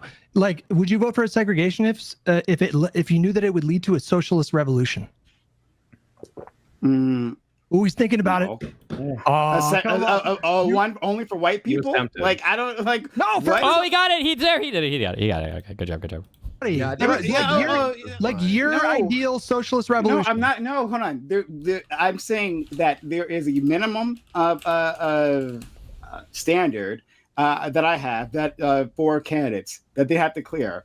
If they're a fascist, and like Jim Crow was American fascism, then no, I'm not going to vote for them. Okay, I'm not going to vote for them. Wait, hold on.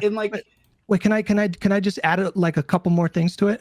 Like, what if you had advanced knowledge that your socialist friends would murder this man as soon as you did the socialist revolution? Jesus Christ! And then everybody gets socialism for minimum 200 years.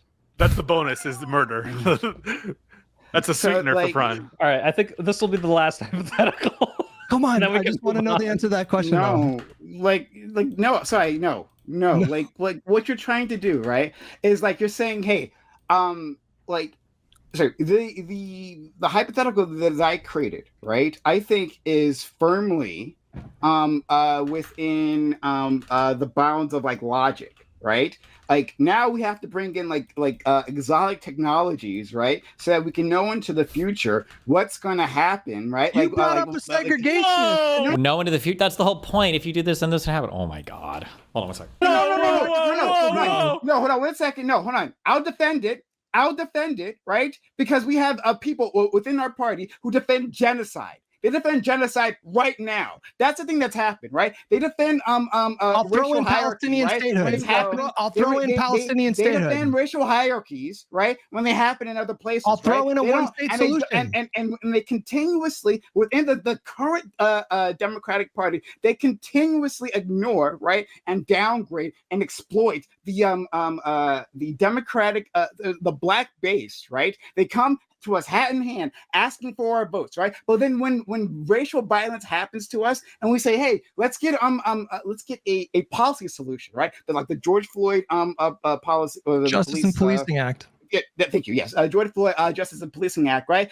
That doesn't get passed, right? Like when the black people who are a crucial a part of the Democratic coalition, when they ask for policy solutions, they don't get it. Right, even though I'm not asking about all that. I'm asking about this. Like, I know you want to ignore all that, but I'm saying that like you're trying to there's a difference between the hypothetical that I gave you and the one that you're trying to give me, right? And even then, I can even work with your hypothetical. Still no, right? The still answer is no, right? So I'll say that, right? But then I'll go back to criticism. Okay, we don't need to watch all this. Where are we at on everything? Is the Attorney General election over? We're not going to know Prop 50 for a while.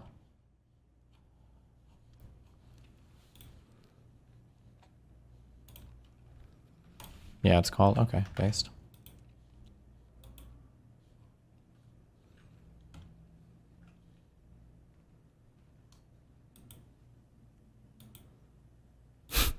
Kentucky Secretary of State. It's election day, so why doesn't Kentucky have any this year? We're getting calls about polls being closed. They are closed because we do not have elections today. Kentucky votes next year. You cannot vote today in Kentucky for the mayor of New York City or the governor of Virginia. Sorry. Nice.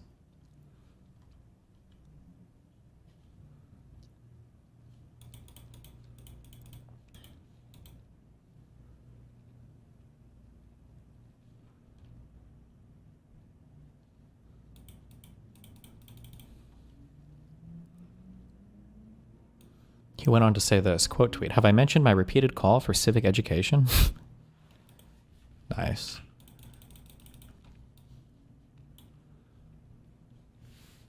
Holy fuck, the dude who wants to murder Republican children and kill conservatives is 2-1 to win right now. Nice. Exaggeration there, buddy. Deposit 500 rubles into his account.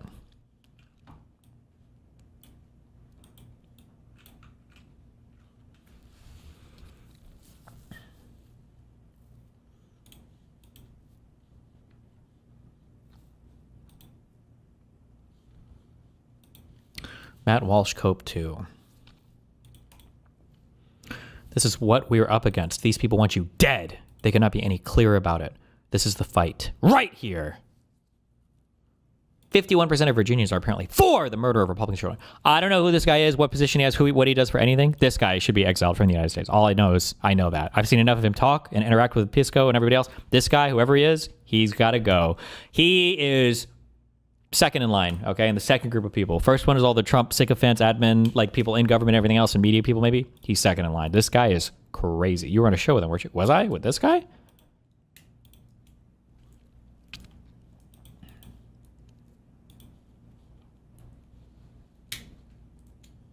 Peers? I don't know, maybe.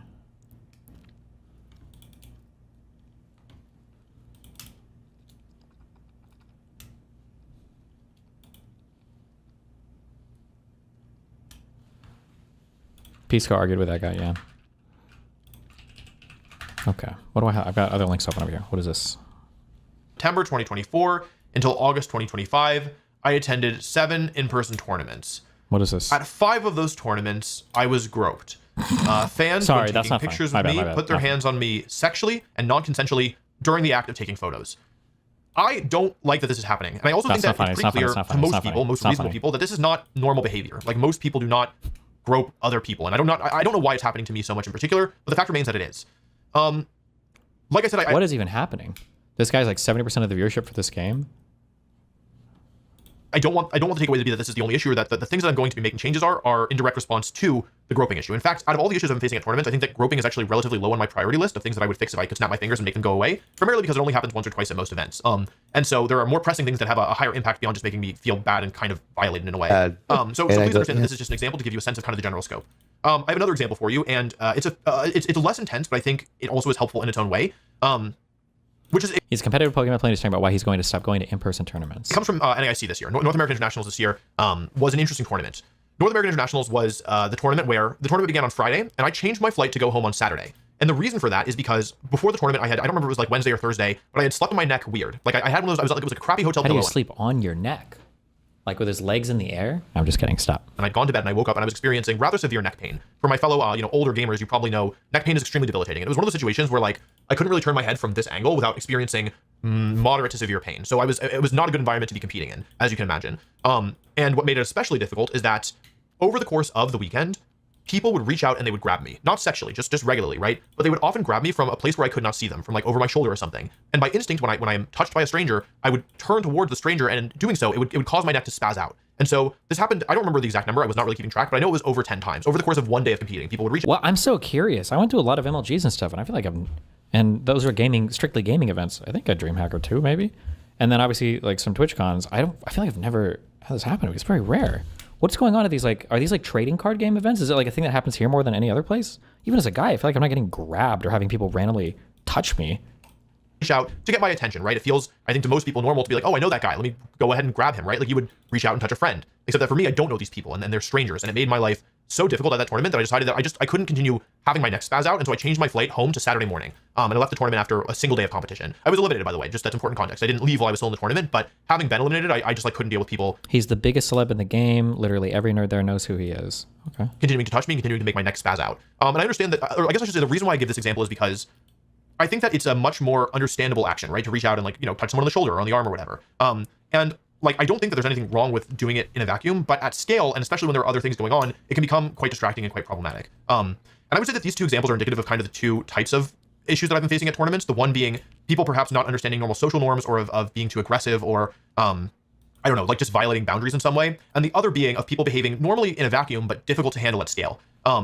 These two types of issues got so bad at the World Championships this year that on the finals of Worlds, on World Sunday, I felt that I had no choice except to leave the venue. I just wanted to be there and to watch the finals in person in the crowd. And yet things got so difficult for me that I had to leave. I understood that there was no way I was going to be able to have any semblance of a positive experience if I stayed. And so this year's World Championship finals, I watched in my hotel room, and it was a uniquely bad feeling. I'm gonna move on from this because I could talk about examples all day, but I don't think that's helpful. Hopefully, I think the people who will get it have gotten it, and the people who won't are never gonna get it. So I'm gonna move on. Just a little interlude here. I want to talk about how this has affected me. In general, I consider myself to be a very low stress and low anxiety person, and in fact, pretty much the only area where I ever feel any stress or anxiety is at a Pokemon tournament. And I think because that like stress and anxiety while competing can be so intense. Photographs. I have photographs. Oh my God, you have photographs of it? Okay. Listen, are you trying to say that you got molested? Okay, look at this. Look at this guy, huh? I was cute. I was energetic. I was fun. I mean, what exactly was this prick looking for? What are you? Sorry. What? If the McPoyles got blown and Charlie got blown, then why didn't I get blown? You're going to hell, dude. Seriously. Jesus Christ. All other feelings of stress or anxiety or whatever pressure just feel really like nothing burgers in comparison. So I'm willing to bet that I have a significantly lower than average level of stress compared to like, I'm below the median or whatever. And I mentioned that because after getting home from a tournament, this is pretty much true across the board, it takes me about a week before I go back to feeling normal. And what I mean by that is it takes me about a week before I can go outside my house without having my heart rate spike and without feeling pretty intense anxiety. Because normally when I'm at a tournament, when I leave my, the safety of my hotel room or wherever I'm staying, that's when I have to start being on guard because that's when some of the challenges start. And even when I'm home from a tournament, it still takes me about a week before I can go back to feeling normal. I don't know what your perception of me is. I don't know if you perceive me as a relatively normal guy who deals with problems in relatively normal ways, or maybe you perceive me as someone who really overreacts. I don't know. But if you think that I have a relatively normal reaction to most things, then perhaps that piece of information is indicative to you of some of the ways that things have been affecting me. Maybe you think that I'm just dramatic, in which case it doesn't really matter. Okay, more importantly than just, coming home and having some extra stress and anxiety for about a week, the big thing is that it's been making tournaments less and less fun to attend. And I love competing and I love attending tournaments and having these issues that have become not the rarity, not the exception, but a constant battle that I feel I am fighting. It's been making tournaments less and less fun. Has he taught? I'm not trying to take away anything from what he's saying because I mean everything sounds pretty reasonable so far. Has he complained to? Is it Wizards of the Coast, is that still a real company? Or any of the tournament organizers? I wonder what's been said or what's happened insofar as them doing anything for this so far. And also, it's just Nintendo? Okay. It's worth noting that as tournaments have grown, my tactics that I've had for years to deal with a lot of this stuff have been rendered ineffective. They are no longer effective at handling a lot of this behavior, which, because I've been dealing with it for years, albeit at a smaller scale, I think I'm actually quite good at it. Okay, wait, real quick. This will be the last game I play this year, I swear to God, okay? If I even play this on stream. Okay, Final Fantasy Tactics Deluxe Edition. What's interesting, the Deluxe Edition and the Normal Edition. And then this is a bundle that comes with the soundtrack, and then this is just a soundtrack. What is the soundtrack the same as the soundtrack from the other one? The bundle one is the deluxe edition, right? Okay, okay. I'm always buying the biggest one. All you motherfuckers better have bought this game, so they keep making more of these things. Okay, fuck you.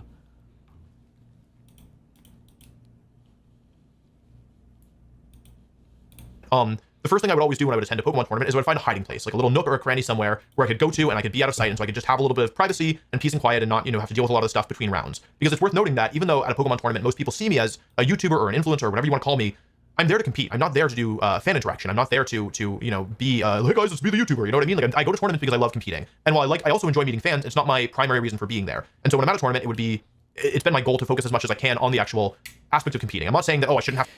Did anybody ever implement this idea? I thought this would work for like streamers or influencers or, oh Jesus. Or even like girls or guys at events, like the armband thing where like if you have a red armband on, it means don't touch me, don't talk to me. A green armband on means like I'm here for like fans can interact with me, I'll take pictures or stop and chat. I don't know what the yellow one can mean. If you're really hot, you can say, I don't know. There has to be some way to communicate this. I'm surprised that no convention has come up with a way to communicate this to people yet. Furries do that with their fursuits. It's super effective. Do any fan interaction because, like, obviously I understand that I do have an online presence and I am an influencer, right? Or whatever you want to call what it is that I do. But the balance has been way off. And where I'm going with this, like, I've lost my thought a little bit, but where I'm going with this is that I had ways of dealing with this stuff, and that I would go to a tournament and I would find hiding places around the venue, often outside of the venue, because the venue is basically a big rectangle. There's no hiding places at most of them. So my strategy for years was to show up, find a place like close to the venue that I could go into a little nook and hide with my friends between rounds. We'd have a little meeting spot. But the problem is that tournaments have gotten significantly better. Tournaments that were once getting, struggling to get 50 entrants or 100 entrants are now getting close to 1,000. And therefore, the venues themselves have gotten bigger. And so it's no longer so feasible for me to go find a place to hide outside of the venue because I need to walk so far in order to find a place that has some privacy that I'm not able to make it back in time for the next round. This is an explanation for those of you who are wondering, by the way, that I never talked about before, about the 2024 World Championships. Some of you may remember if you watched that video, that there was a bit of a plot twist where I found out I was going to be playing when I was not expecting to play. Who the fuck is going to go with a free grope armband on? Well, like if I'm walking on the floor of some convention, I don't mind like taking pictures or talking to people. Like I might not be like at a fan meet and greet stand, but I don't mind if someone's like, oh, hey, are you Destiny? You want to take a picture? That's fine. But there are other times where like I need to go from point A to B and I would wear the red armband. Like I'm moving, like don't.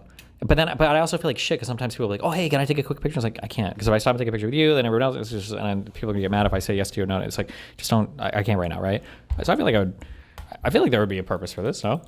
And I wasn't in the venue at that time. And a lot of people were like, well, why weren't you in the venue? And this is why, because I wasn't able to be in the venue and also feel like I could focus on competing. And so I left the venue in order, like between rounds with my friends, to find a hiding spot that was like a 5-minute plus walk away. And therefore, when things didn't go to plan and suddenly I had to be in the venue when I didn't realize I was playing, I ended up being very flustered. I had to run back to the venue. It took me forever because of an unexpected kind of thing here. I'm moving on. I don't think that was exactly as well explained as I would have liked, but I'm determined to make sure this video is not 40 minutes. I'm at 12, so maybe I can keep it under 20. That's ambitious.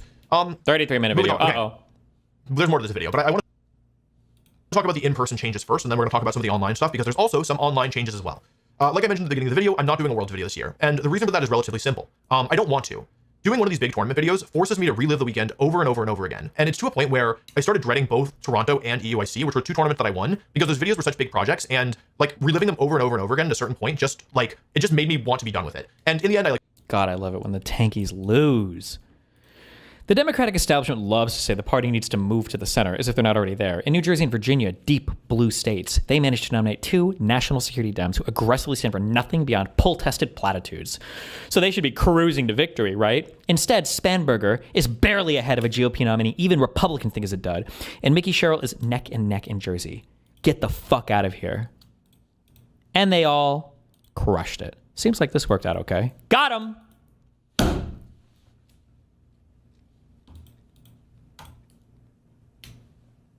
Mikey? Mike E. Sherrill. Oh no. Not my fallen king. He's looking for his crown on the floor that he dropped.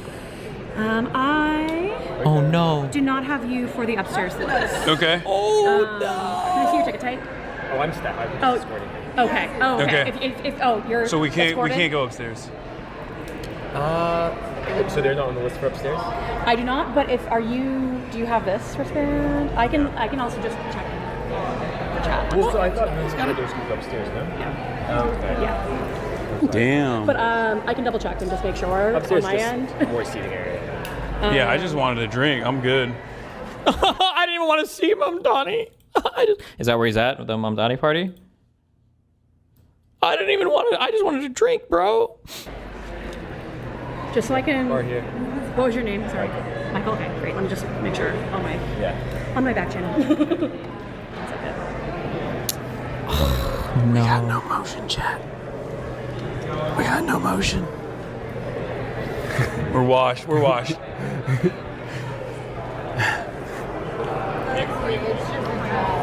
Fell off. Check the stream. It's okay. Stop whispering in the microphone, Marsh. They can hear you. I'm just coughing. What is this? In the primaries, and then still had to continue fighting in a crowded field with the president of the United States of America entering the fray. Now he's the and number even potentially one. talking about The removing number one funds Mamdani illegally Blazer from New York that were previously allocated. A lot of very wealthy and very powerful people are terrified, I think. And it's really interesting because what Zoran Mamdani has represented as an outsider's perspective is a guy who's putting working class people first in his campaign. And the very fact that that is so terrifying that you have the likes of Stephen Miller, Donald Trump, Bill Ackman, Elon Musk, numerous billionaires in the United States of America, this scared, this worried is really interesting to me. It's like, why are you so antagonistic to offering people some modest change, a crumb of affordability, a modest expansion of already existing social safety nets? Why is this so hard to fathom for so many wealthy people? And I think it's because they want to destroy hope. They want to destroy hope within the working class that a better tomorrow is possible, because they do worry. And I think some members in the media as well play a formative role in this process to make sure that people are fearful that if the working class is united, they might be able to advocate for their own best interests. Can you talk a little bit about what Zoran's victory would mean for the pro-Palestinian movement from your perspective? I think the pro-Pali movement, the pro-Palestinian position was a third rail, an untouchable part of American politics for far too long. And I think that's another reason why a lot of people feel threatened, even though Zoran Mamdani advocated at the time boldly for the majority position. This was already the position that he advances is the majority position that many Americans and the overwhelming majority of Democrats also agree with. And yet, for some weird reason, we don't see that in Washington, D.C. And I always ask myself, why? I talk to politicians all the time. I say, what's going on? I mean, the overwhelming majority of your base of support are very clearly recognizing right from wrong in terms of our seemingly unconditional loyalty to the state of Israel, a foreign nation that demands billions and billions of dollars in weapons transfers, and then also ends up interfering in our domestic affairs as well in terms of anti-BDS legislation that they advance in 38 different states in the United States of America right now. I mean, this is a direct violation of the First Amendment, and for some weird reason, this is like not ever discussed. And for the first time ever, a lot of Americans did actually realize that this was a significant problem for them, so much so that I think they rewarded a politician that came out and said, I want to be a mayor of New York. What do you do about music volume in events such as that one? Do you like having your hearing destroyed by relentless bass banging? I'll bring earplugs. I remember I did it for my little sister's graduation. It was a long time ago. But I'll bring earplugs to shit like this. I don't appreciate it. I don't think it's cute. I don't think it's fun. I don't think it's funny. And I don't give a fuck if somebody calls me a pussy. I'm not going to be sitting here at 40 years old. Oh, I can't hear you. Especially when it's not even good music. Like, if I'm going to blow my fucking ears up. I at least want it to be for shit that I enjoy listening to. Like, I'm sick.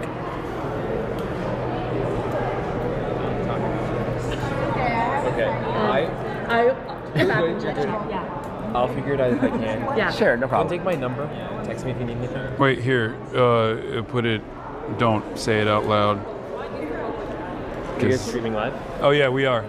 Remember the Idaho stream where you left the house because the music was too loud? Oh, maybe. House parties are always it's just stupid. They just jack the amp up to 11. I'm not here for that. I'm good. I'm good on that one, Chief. You guys streaming live? Oh yeah, we are. But we're not showing anything yet. But there's 72,000 people watching. Oh, great. Currently. Oh, 72,000. It's out of focus. There we go. They're just watching the ground. Great. All right. I also have a team member at the box office that's in the interior. That might be one of those. That's okay. Yeah. I think we're good, right? Okay. Yeah, I mean, I don't care. Are there drinks here or no? Oh, we can get drinks here. All right, perfect. What do you want, March? I don't drink while I'm working. You're such a fucking liar. You do ketamine while working. I mean, allegedly. Hello, hi.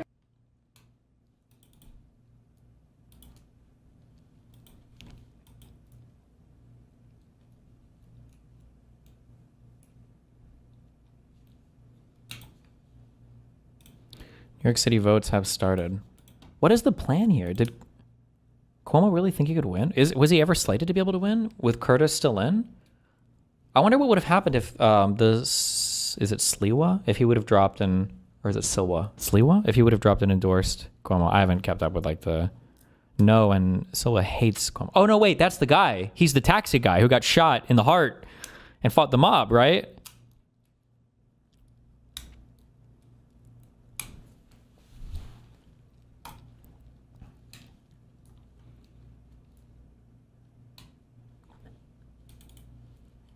He'd rather kamikaze. He hates the dude. The latest poll had Cuomo one margin of error within Mamdani, and Trump endorsed him after that poll came out. There was a real shot, but it seems like Dems are just sweeping tonight. Kings. He gets really mad if you ask him that question. You seem to have such vitriol specifically. Why do you seem to have such vitriol specifically for Cuomo, but less so for Zoran, who you almost seem to have a begrudging admiration for on some level, just given his political savvy, if nothing else? And what do you make of Cuomo's aides saying, oh, Sliwa did a deal with Zoran, and you're angling for some position, I don't know, animal welfare czar in the Zoran administration? Would you be interested? Let me tell you something. Let me set you straight. Okay. And the rest of you journalists, who every day were telling me you're going to drop out, you're going to drop out. I never said that. Everybody. And how many times did I say I'm not dropping out? Every day, freaking day. Instead of asking me about issues, they ask me about nonsense like this. Am I partnering up with Zoran Mamdani? Andrew Cuomo lost that primary to Zoran Mamdani. There would be no Zoran Mamdani if he would have won a campaign. There would be no Zoran Mamdani if Eric Adams had done a halfway decent job as mayor. He turned out to be a crook. And so everybody looks at Andrew Cuomo and they look at Eric Adams and they say, I don't want to go back to those dark... Read my follow-up. I read your follow-up. I just don't care. It's retarded. What? I've been... Oh, never mind. Yours was not retarded. I read somebody else's that was retarded. My bad. I've been met with pretty bad reactions when trying to get people to turn that shit down at much smaller gatherings, dance classes. What's the debate strat to get them to do it? By the way, look up values for dB versus exposure time for permanent hearing damage. You'll be surprised. Exposure time is important, for sure. You just don't ask them. Most of those people don't care if they blow their hearing up anyway, though. They're like young and retarded as whatever. And then when they get older, they have to turn it up to even be able to hear it or enjoy it, so...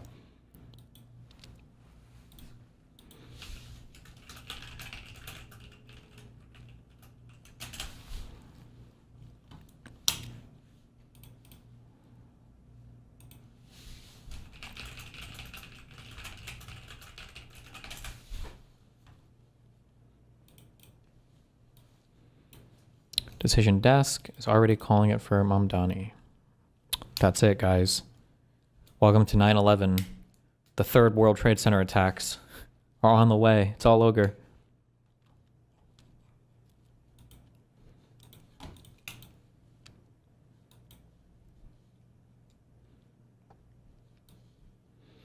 Oh, God.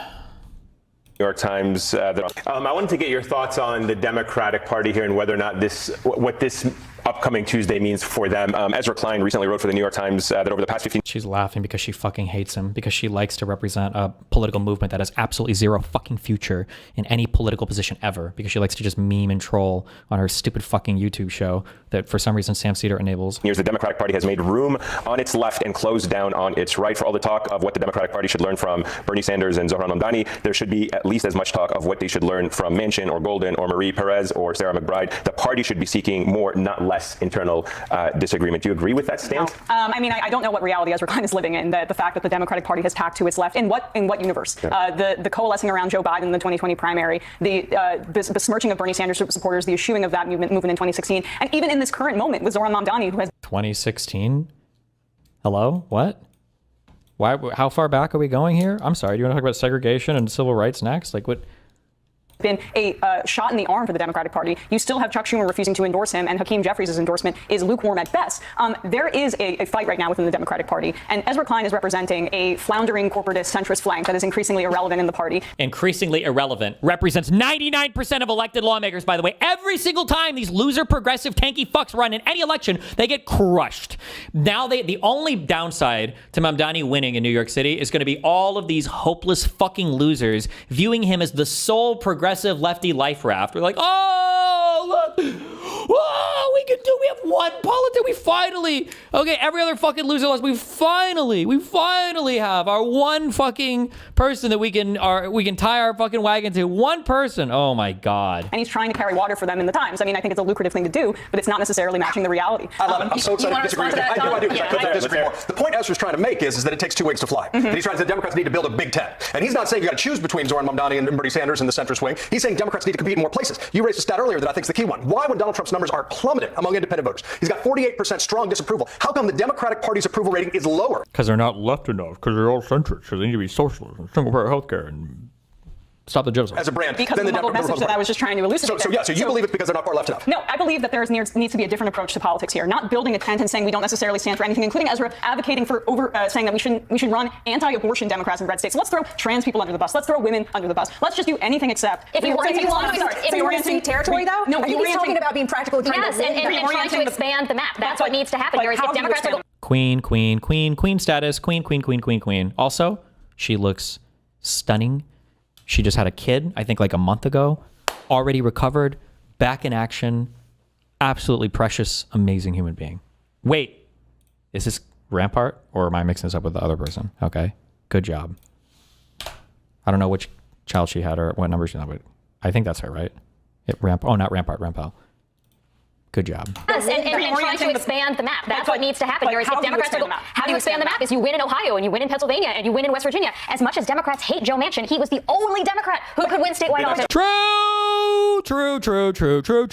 How do you know this? Because I love every show and panel she's on is amazing. But she tweeted out a few months ago that she was either retiring, I think, permanently, or she was stepping back because she was having a kid.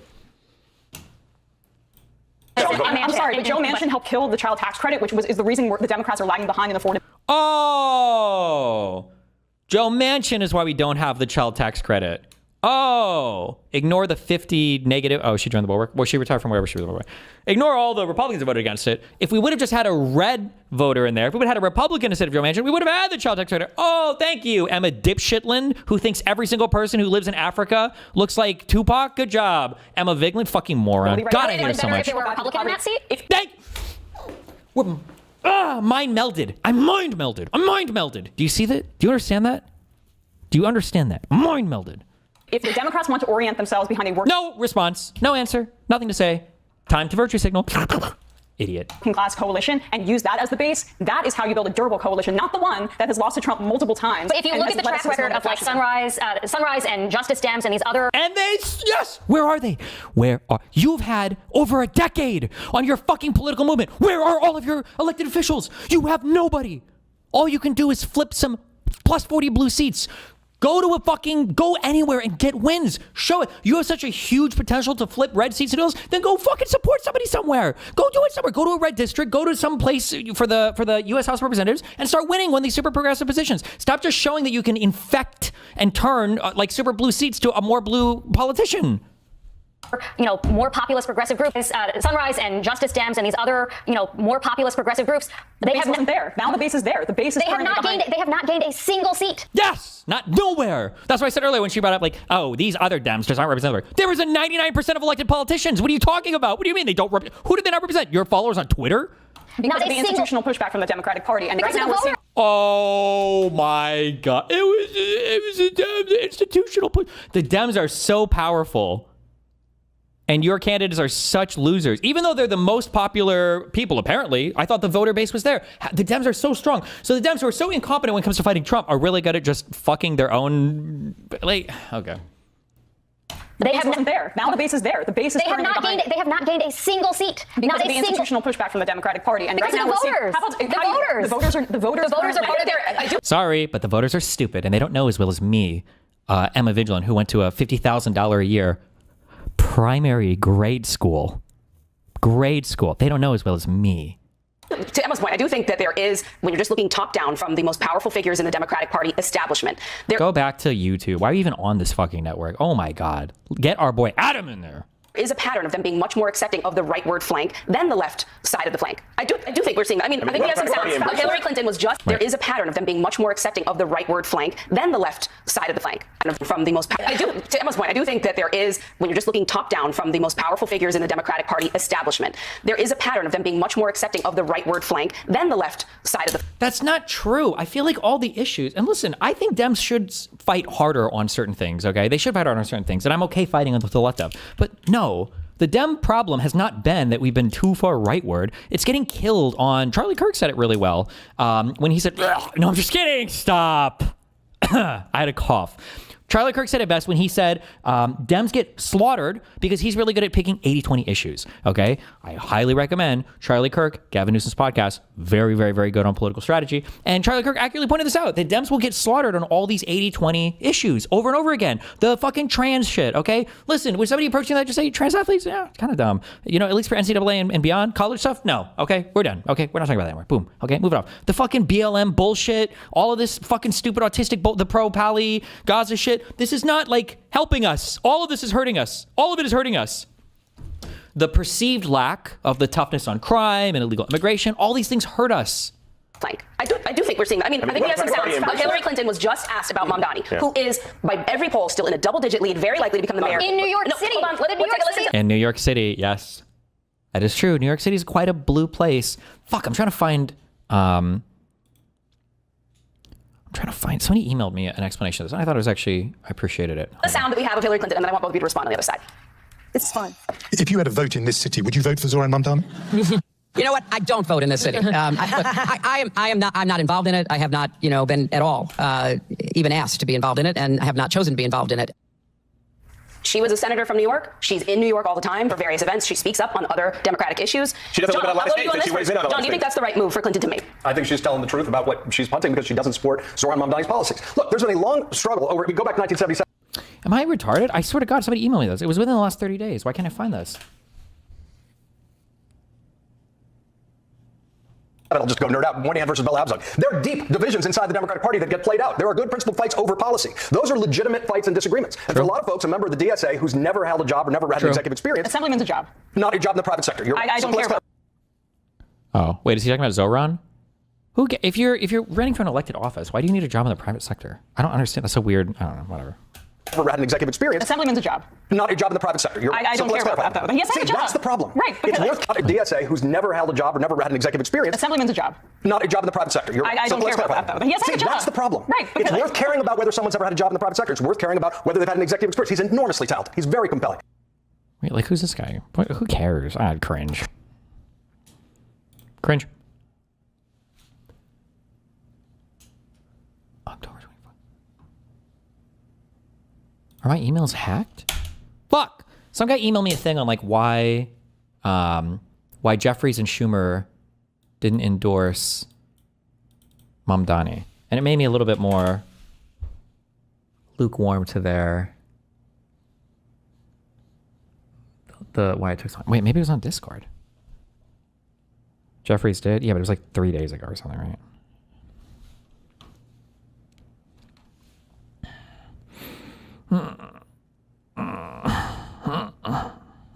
was. Let me check.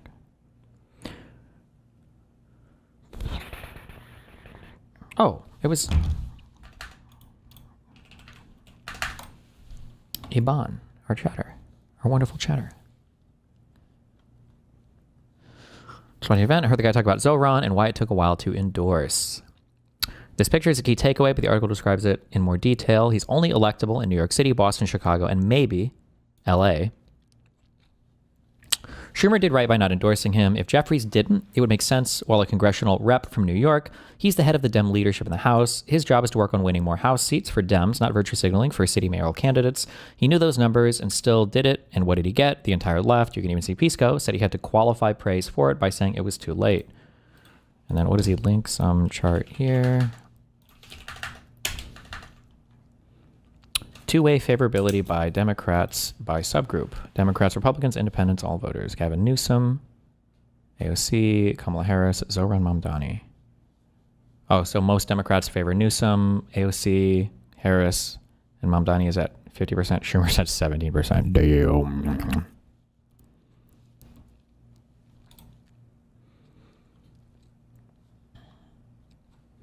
I guess one question, you should always ask this. I always warn you guys to ask this question, and I think I did, but I just never got a good answer. I never looked up the answer. When people say like, oh my God, this thing happened, sometimes like you don't know what happens all the time. It's always good to ask like, well, what's the norm? Like, is it ordinary that people endorse nationwide, like mayoral city primary winners? I actually don't know the answer to that. I have no idea.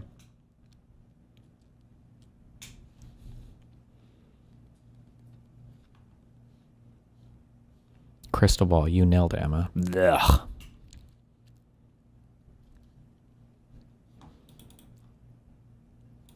The answer to that is no, they didn't endorse Eric Adams. Oh. Well, yeah, well, I'm taking your word for it, I guess, but yeah. Like, if that's the case, then I mean, I guess it makes sense.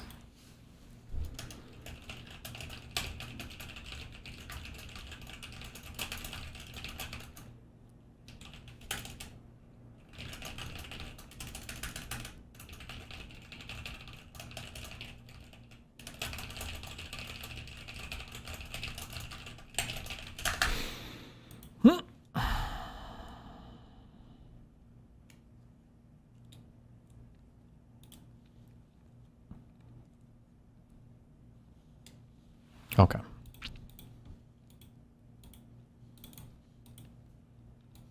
What is this?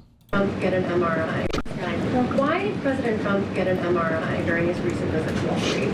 Look, as President Trump said, he would inquire with the physicians. I'll check back on that. But as the physical itself stated, Kristen, and as you all know, because you were all witness to it, every single day the president is in optimal physical health. This was a follow-up appointment, and we provided a detailed readout of that physical. I'm happy to give it to you again, and I can inquire further. With all due respect, an MRI is a very specific procedure. It's done on a part of the body looking for something specific. So it's not generally part of any kind of routine checkup. It's not. In addition, President Trump has said that he wants to be transparent. He has told us to ask the doctors, which we have and have not heard back.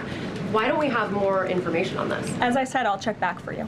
On what I'm allowed to say, on what the propaganda line is going to be. Yeah, we can show here. It's fine. We have no motion. We're out. We're done. We're washed. We're washed. Probably getting kicked out within the next 15 minutes. Most likely. Most likely. We'll be escorted. Yeah, no drink tickets. Okay, don't care.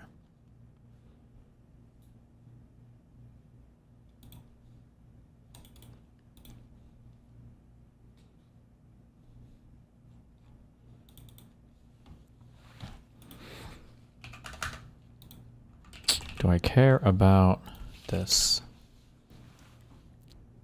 TwitchCon situation is worse than you think.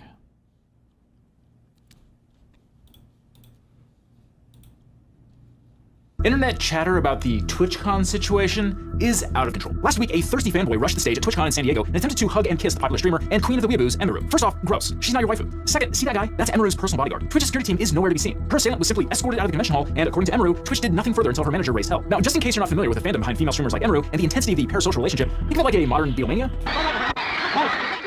But with dudes in their 30s, it can get intensely scary. So predictably, the internet blew up with the overconfident legal hot takes regarding the civil and criminal liabilities from this breach of security. Twitch is officially finished. At their convention, they essentially served up their top streamer the way Predator. There's a lot I want to talk about here after seeing what happened at TwitchCon last night, which is textbook assault. One of the most popular streamers in Peru was sexually assaulted. Most of these takes are flat out wrong, or at least woefully incomplete. So who's really on the hook here for this awful situation, and what charges could they face? Well, my job as a lawyer, but more specifically as a prosecutor, is to follow the facts to the most reasonable conclusion. So today, I'm going to break down what we essentially served up their top streamer legal hot takes regarding the civil and criminal liabilities from this breach of security. Twitch is officially finished. At their convention, they essentially served up their top streamer the way Predator. There's a lot I want to talk about here after seeing what happened at TwitchCon last night, which is textbook assault. One of the most popular streamers in Peru was sexually assaulted. Most of these takes are flat out wrong. The only legal assessment I heard, it was the guy saying Twitch is finished, the first one. Unless he's also talking about, like, it's not, the guy didn't technically do sexual assault. I don't know if he did sexual assault. I probably didn't qualify for that. Or at least woefully incomplete. So who's really on the hook here for this awful situation, and what charges could they face? Well, my job as a lawyer, but more specifically as a prosecutor, is to follow the facts to the most reasonable conclusion. So today, I'm going to break down what we know about the TwitchCon situation, explain how a prosecutor or a plaintiff's attorney would approach bringing the liable parties to justice in this case, and who should be the most concerned about lawyering up. So everybody just calm down, and let's sort out the TwitchCon drama before it gets any uglier. Today, I'm finally going to be opening up about the psychological and domestic abuse, stalking and harassment, sexual assault, and threats of blackmail that Ms. Kip has done towards me, and some of these issues which are still ongoing. After the streamer Damn, why are we talking about Jesus? Shen Indigents released the video of the assault on Twitter. It amassed millions of views. It prompted TwitchCon to put out a statement. Assault is different from battery. Please know the difference. Not necessarily. It really depends. Every state has like different definitions for fucking assault and battery, and there's overlap and just different states. Yeah, it really just depends on the local statutes. Claiming that they had immediately blocked this individual from returning to the TwitchCon premises, and they're banned indefinitely from Twitch, and that the safety and security of all those attending TwitchCon is our highest priority. But Emery wasn't buying it, and posted a scathing response on Twitter. According to her statement, a similar incident occurred the previous year. A stalker was harassing her, compelling her bodyguard to grab his arm and forcefully bring him to law enforcement. Twitch's response to the incident was to ban her go-to bodyguard. There was a stalker, and he held him by the arm until police got there, and because of that, he was indefinitely banned from TwitchCon. She goes on. Like, don't ever make me side with Twitch. What did I say before about this? I understand probably why Twitch didn't allow this. If you're not employed by Twitch directly, you probably wouldn't want to keep a guy like this around because of the liability, right? Because you can't have people assaulting people, even if they say that they're private security. Like they would have to be like employed or hired by Twitch in some official capacity to do stuff like this. That'd be my guess for this. Like I understand why they would do that, but I mean, like ideally Twitch, one, they wouldn't permaban him. You'd have a conversation or something, and then two, you would have your own adequate security so stuff like this doesn't need to happen, right? Place a lot of blame on Twitch for failing to protect her, especially because there were several TwitchCon security guards nearby who did nothing to help her when the incident occurred. These are facts that do not seem to reflect an organization that truly places safety and security as its highest priority. Further, according to Emery and the video evidence, the man was just allowed to walk away. The behavior displayed by the individual involved in the incident yesterday involving a high-profile streamer was completely unacceptable and deeply unsettling. In line with existing TwitchCon security protocols, law enforcement and security were on site. That's a lie. That's literally a lie. She said she only heard about him being detained hours later, and that TwitchCon only apprehended him because her manager pushed for it. They're trying to find the guy. They haven't found him. I'm like, what? She claims to have learned that Twitch was only going to give the attacker a 30-day ban from using the site. That is, until her manager objected to the anemic punishment. And then a few days later, Emery issued another statement telling her viewers that she'd talked to the police and they were working on a warrant, but were being stymied by Twitch's failure to cooperate with them. When I got a phone call from the San Diego police, and they were talking to me, and they basically said, hey, we can't really do anything right now because they apparently know the name of the guy, but they're not giving it to us until a warrant goes through. Now we'll talk.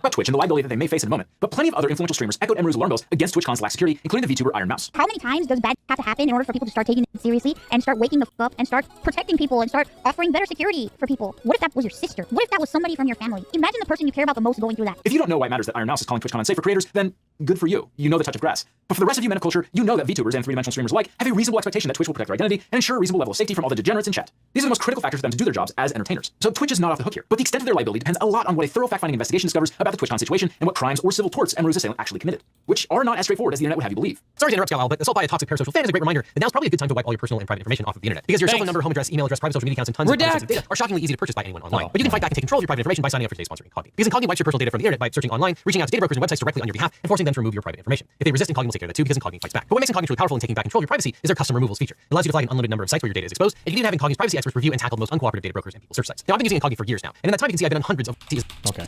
Special attention to what the guy does. Off discounts as long as you use my code legal all one word at checkout. So sign up for Incogni or I'll see you in court. Okay, let's watch the clip again. Paying special attention to what the guy does and when. Emery alleges that in this moment, Thirsty McThirstface here tries to kiss her. The internet was quick to proclaim this as sexual assault. And this is totally understandable. If a random guy charges forward, grabs you, and tries to forcibly kiss you, that really seems like sexual assault, and in some ways it is. The problem, though, is that California's statute on sexual assault is pretty specific. California uses the common law term battery to refer to an assault that results in some form of touching. So California's sexual assault criminal statute is actually titled sexual battery. California Penal Code section 243.4, subsection E1 states the following.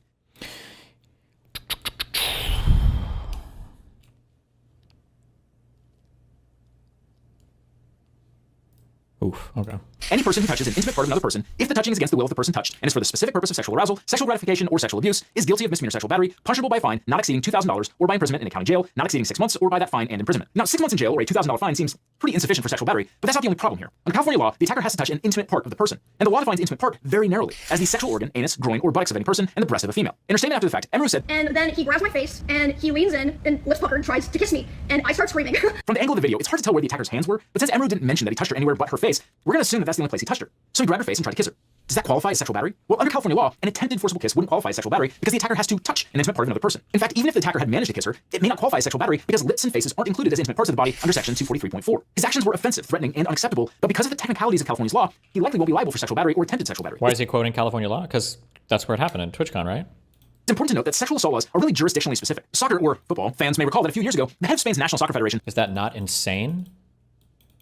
What do you mean? I don't know. Why would it... I don't know. Is every single thing sexual? It's the way the statute's written.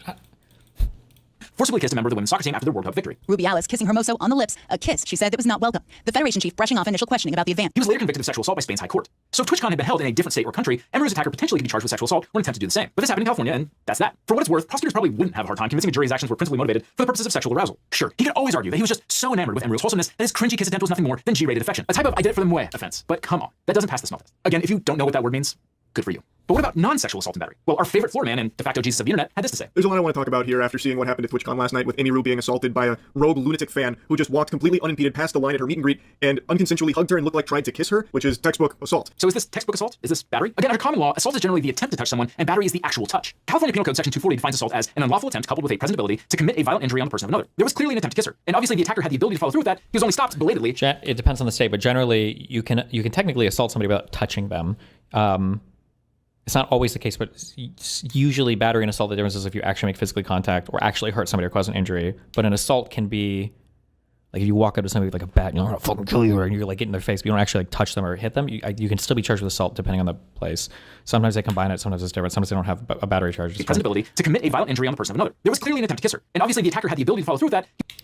I get this point, but it feels like a bit, well, actually, no, fuck you. If you want to talk about crimes, then talk about the crime. If you want to just talk about bad actions, then just talk about bad actions. Stop trying to steal all the normative weight from other areas of things just because you want to be cool and bad or whatever. Like, don't do that. If you want to talk about crimes, then talk about the crime. If you want to say, oh, he did a bad, disgusting, gross thing, then say he did a bad, disgusting, gross thing. Fuck off. It's such a loser mentality. Stop. He was only stopped belatedly by Emeru's security guard. But does a forcible kiss qualify as a violent injury? As it turns out, California courts have a long history of agreeing that a forcible kiss does qualify as a violent injury under California's assault law. In a 1907 California Supreme Court case called People v. Bradbury, the court quoted a criminal justice manual that stated, the kind of physical force is immaterial. It may consist in the taking of indecent liberties with a woman or laying hold of her and kissing her against her will. Since then, many California courts have affirmed this. A California appeals court found that violent injury doesn't just include bodily harm. It includes any wrongful act committed by means of physical force against the person of another, even though only the feelings of such person are injured by the act. This means that the person who is attacked doesn't have to prove actual physical harm. They just have to show that there was an attempt and ability to cause some kind of harm. So it seems like Emeru has a pretty strong case against her attacker under California's assault law, which carries a maximum penalty of 6 months in jail and a $1,000 fine. That's a misdemeanor and highly likely not to result in any jail time or minimal jail time. But she also may be able to claim battery. Under California Penal Code Section 242, a battery is any willful and unlawful use of force or violence upon the person of another. This one seems pretty clear cut. Emeru's attacker forcibly grabbed her body. She may not have been actually physically injured, but the law doesn't require that, just an unlawful use of force. Under California law, battery carries a maximum penalty of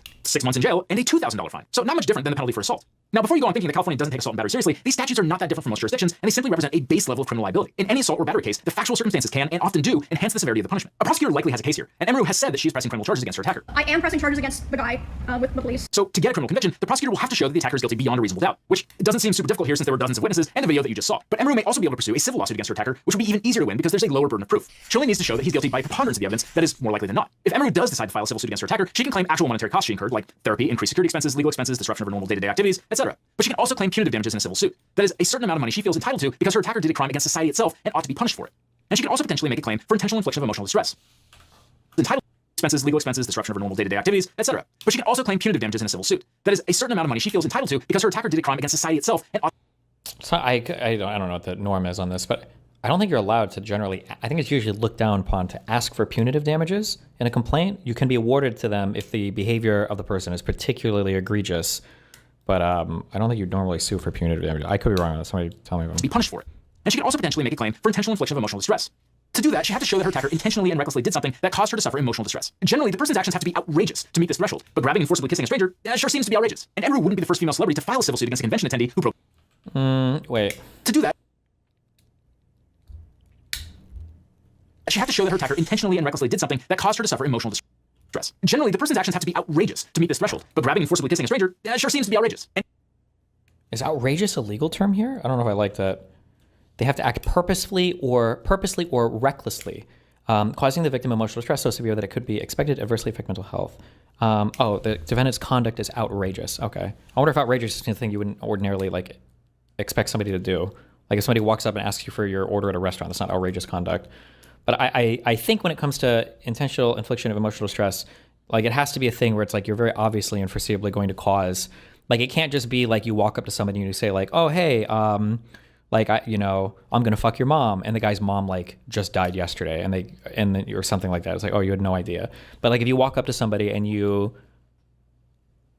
I don't know. How could you intentional infliction of emotional? If you're doing things, it's like you're either intentionally doing it or you're not just negligent, but you're so reckless in your behavior, then it can rise to that. But it can't just be negligence. And it can't be with you having a different purpose here. To suffer emotional distress. Generally, the person's actions have to be outrageous to meet this threshold, but grabbing and forcibly kissing a stranger sure seems to be outrageous. And Emru wouldn't be the first female celebrity to file a civil suit against a convention attendee who broke the rules. During a 2013 meet and greet, DJ David Mueller broke Taylor. Like grabbing somebody and kissing them against their will, I feel like that would rise to the level of recklessness or purposeful, right? Like if you know that a person doesn't want to be kissed by you, and you walk and you grab them and kiss them, that's not just negligence. I feel like that would, personally, I feel like that would easily rise to the level of recklessness. Like you're acting incredibly reckless by grabbing a person and kissing them, a stranger and everything. I feel like it would easily meet all the elements of this. That caused her to suffer emotional distress. Generally, the person's actions have to be outrageous to meet this threshold, but grabbing and forcibly kissing a stranger sure seems to be outrageous. And Emru wouldn't be the first female celebrity to file a civil suit against a convention attendee who broke the rules. During a 2013 meet and greet, DJ David Mueller broke Taylor Swift's backside. When Taylor complained and he was fired from his job, he sued her for defamation. She countersued him for assault and won a jury trial, which proved that unwanted touching is indeed assault. So if you're the creepy Twitch guy and you're watching this, you need to lawyer up ASAP, because you're likely to face 2 separate cases, one criminal, one civil. And frankly, the lawyers on the other side are better than you can afford. But maybe you can ask your mom for... Recklessness is that you know and don't care. Negligence is that you don't know, but you should. Okay.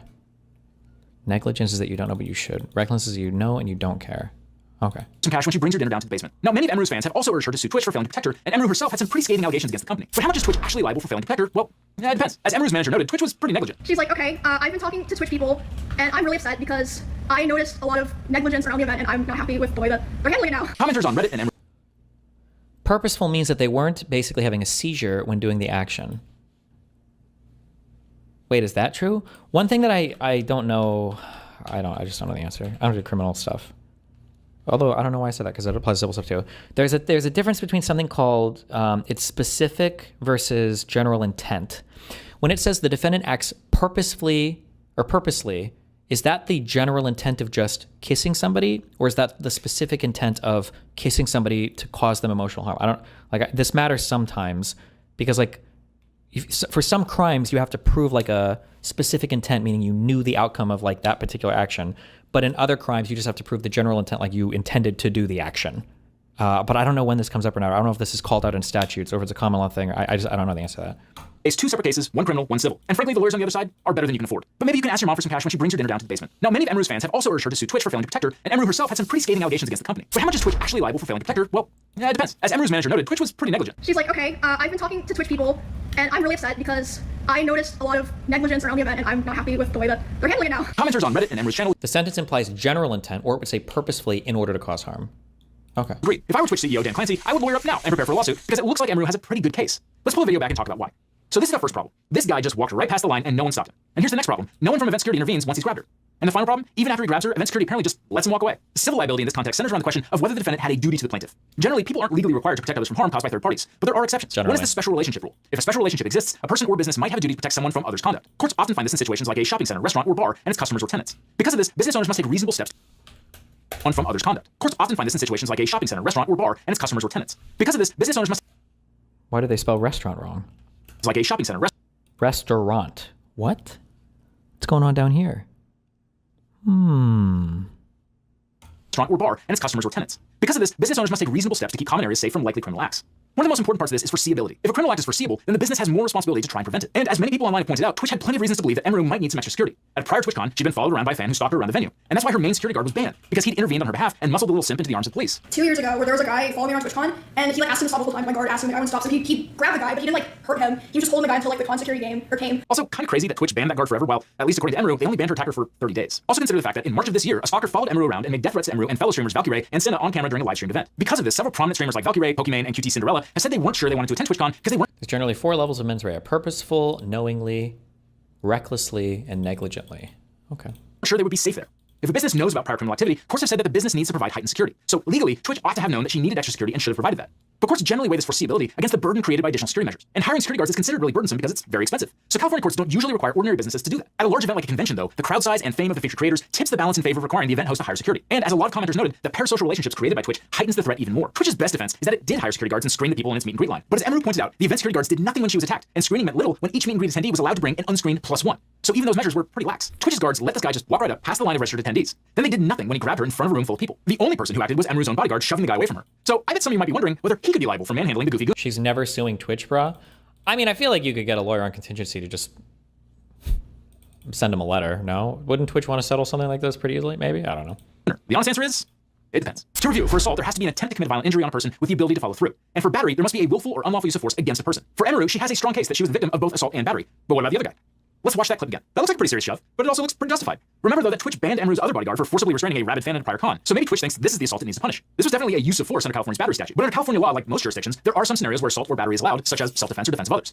California's jury instructions for assault specifically state that if someone acts in self-defense or to defend a third party, that's not assault. The jury instructions for battery are similar, with one additional caveat. If someone uses force to defend themselves or another person, they can only use force that is reasonably necessary to defend against the danger. So Emeru's bodyguard couldn't say, pull out a gun and permaban the dude from this mortal coil. But shoving him away seems pretty reasonable under the circumstances. It was necessary to get the man to let go of her and back off, and it didn't cause any injury. Some might credibly argue that more force would have been warranted. On the other hand, if he hadn't acted, could Emeru's bodyguard, like Twitch, be liable for failing to protect her? An ordinary bystander wouldn't typically be liable for failing to intervene in this situation, but a bodyguard might, because bodyguards have a higher duty of care than the average person does. They've been specifically hired to protect that person. So if they fail to do that, then they're not just bad at their job, they're also potentially civilly liable. This generally means that security guards have to use reasonable care and attention to protect people and property, act responsibly, and help keep the environment safe. From the video, it's pretty clear that Emeru was being attacked. As Emeru noted in her public statement, she screamed loudly. Any reasonable bodyguard should have interpreted this as a situation where they needed to intervene, just like her bodyguard did. It was his job to protect her, especially against such an obvious threat. If he hadn't acted, especially since he was standing so close, he also could have been liable. So Emeru's bodyguard is probably in the clear. He did his job. But still, probably a good idea for him to lawyer up, just in case. Lawyers need work in this economy. Twitch, if you believe them, are also taking the situation seriously and have promised to do a full investigation and review their security standards and practices accordingly. And Emeru's got a long road ahead to fully resolve the TwitchCon situation, but it wouldn't surprise me if she decides to bring suit against Twitch. This was, after all, her last TwitchCon ever, as she proclaimed during the fallout. Regardless, like I said, I'm done with going to TwitchCon. Probably done entirely with convention streams. I feel like it's just time, you know. And I think that's probably true for a lot of streamers. The climate has, really changed. And who knows, maybe we'll all be treated to the surreal sight of Iron Mouse taking the witness stand. But there's just one more thing to address, because in all the fallout of this, something else came out. In her October 25th video, Emeru talked more about the TwitchCon attack, but she also made some other quite serious accusations against her ex-boyfriend, fellow streamer, and OTK owner, Mizkif. Today, I'm finally going to be opening up about the psychological and domestic abuse, stalking and harassment, sexual assault, and threats of blackmail that Ms. Kif has done towards me, and some of these issues which are still ongoing. Fans have long speculated that these two dated each other, and it turns out that they did, and it was a total mess. In her video statement, Emeru claimed that she had already talked to a lawyer. Good for you, Emeru. This is one of the most important steps for anyone in an awful situation like this. She accused Ms. Kif of engaging in a bunch of scary behaviors, including sexually assaulting her one night on a couch when she was crying and he put her hands down her pants. Let's pause on that incident for a second. This took place in Texas, so the law is a little different from California. In Texas, the relevant statutes are Texas Penal Code sections 22.011 and 22.012. Section 22.011, sexual assault, requires penetration, but section 22.012, indecent assault, can just be a touch to an intimate part without someone's consent. It's gross that we even have to talk about this, but unfortunately this is the world we live in. Like California, Texas specifies what is considered an intimate body part. Putting a hand down someone's pants would definitely qualify as indecent assault under section 22.012. And Texas's 10-year statute of limitations for indecent assault shouldn't be a problem. So if she wants to make a police report, she can. And she could also follow up with a civil suit, which again requires a lower standard of proof. Emeru also made a variety of other accusations that he manipulated her, screamed at her, threatened her staff, and threatened to engage in some kind of weird... Okay. What is this?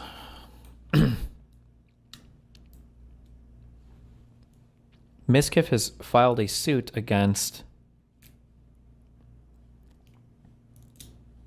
OTK?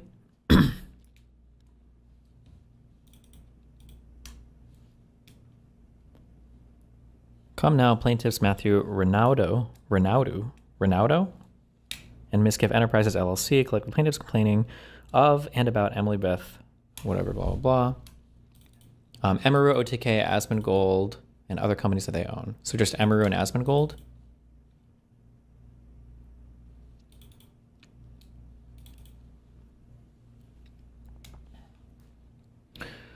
Natural person and a resident of LA, California.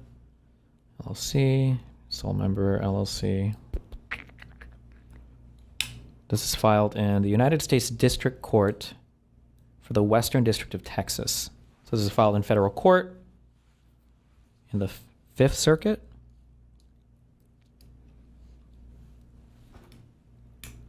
Why not throw tech to another two? Who knows? Okay, let's see. OTK is a Delaware corporation with its principal place of business in Austin. This is just declaring the parties to the case, the jurisdiction, the federal jurisdiction and the venue in Texas, justifying all of those things. It's probably pretty easy to do. They've got natural place of business there, nexus and all sorts of shit, and it's diversity jurisdiction. They live in different places, I guess. Blah, blah, blah, blah, blah. Okay. And the amount of the controversy exceeds $75,000. Damn.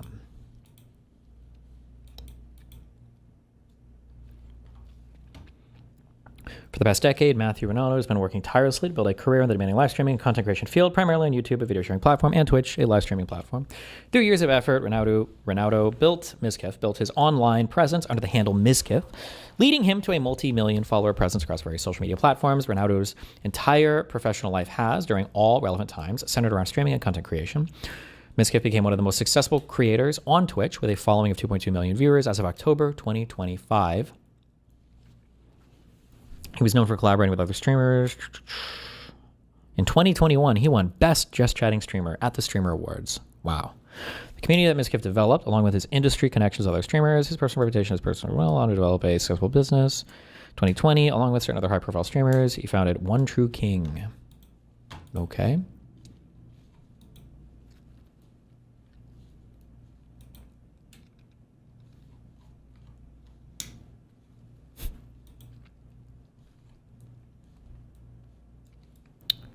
Wait, is that document real? I don't want to dox him here, but his real last name definitely is not Ronaldo.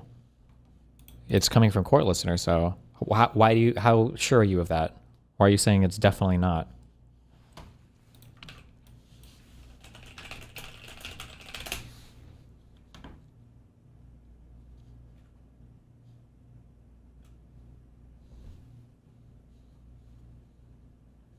Like 100% I don't want to put it here though. DM it to me on DGG. What do you mean? On Wikipedia, that's his name. It's listed as. Apparently in his other court case, that's what it was listed as. It was different when he got sued by that one girl for defamation. So? I mean, you can list whatever name you want in the complaint. She could have just been wrong, no? His real name got leaked during the Adriana Lee lawsuit.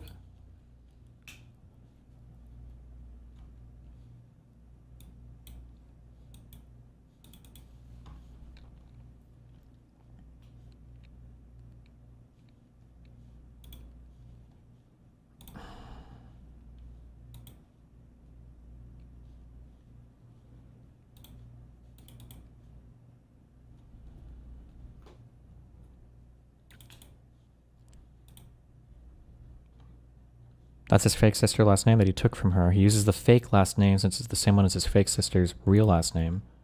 What do you mean he just uses it? I don't know if you can just fake your name unless he's legally changed it. No? Until somebody links some evidence, I don't know if you guys are fucking retarded. I don't trust any of you on anything. Until link me some proof. Okay. For the past decade. Oh, different name here. Matthew Misrendino. What's the proof that this is his actual name?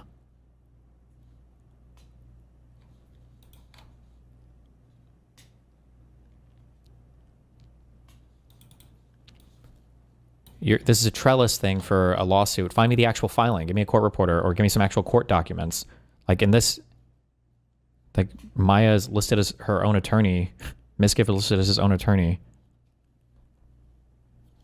Or I don't even know what attorney means here. Maybe it just means party to a case. Link me an actual filing or something. This is retarded. Okay, I don't care.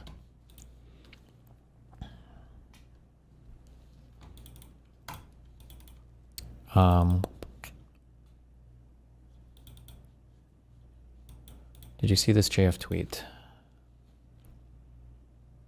No, I don't care.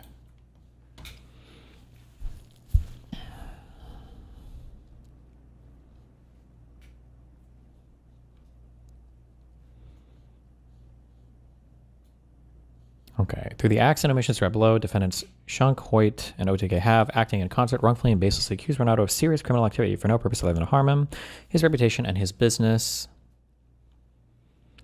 and wrest from him control of the companies that he helped build. Renato and defendant Shunk began dating in 2022. The relationship was not easy on either side. At the end of the relationship, Shunk expressed her desire to marry Renato and raise children within the next 5 years. 10 months later, live stream on Twitch. On live stream, she lied, basically accused Renato of psychological and domestic abuse, stalking, harassment, sexual assault, and threats of blackmail. These slanderous accusations were made live before an audience of tens of thousands and have since been viewed in the same live stream. Shunk gives accounts of their relationship that clearly do not support the allegations she levied. For example, in her own description of the purported sexual assault, Shunk states she and Renato were kissing. He tried to initiate intercourse. She made clear she did not want to, and he stopped. I let him do it. Sage commented and aggressively showed his hand on my pants, and I screamed. And when I screamed, he jumped off me like a cat. What does she say? Because he's quoting here sexual assault. Did she say sexual assault? What is this quote from? Isn't ordinary in a complaint that you would have a quote here, but you wouldn't link a footnote or something?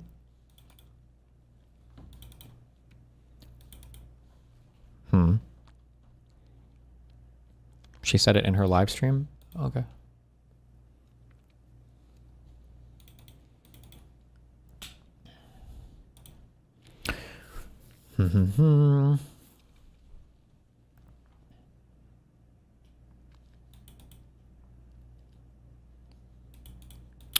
Good luck proving it's a lie or malicious.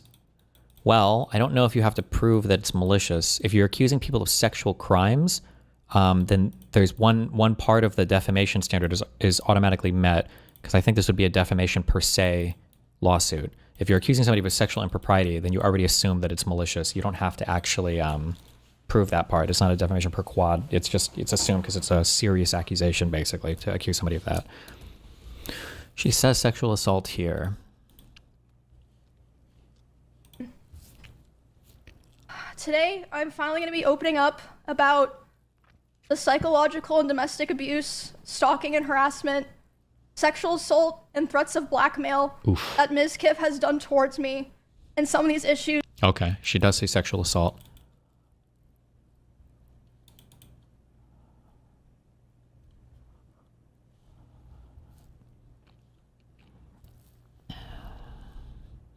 The very same day, OTK sent Renato Mizkiff a letter purporting to terminate his interest in the company. OTK claimed he was entitled to do so based on the nature of Emery's allegations.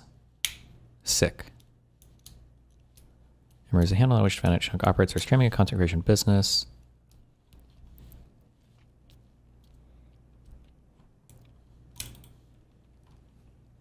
The letter asserted a number of purported breaches of the owner's agreement. No such breaches occurred. OTK asserted that it was reclaiming Renato's 1.1 million shares of OTK without payment. Ooh, I wonder what OTK, if they've gotten any investment or what their valuation or whatever is. Damn, they jacked his shit.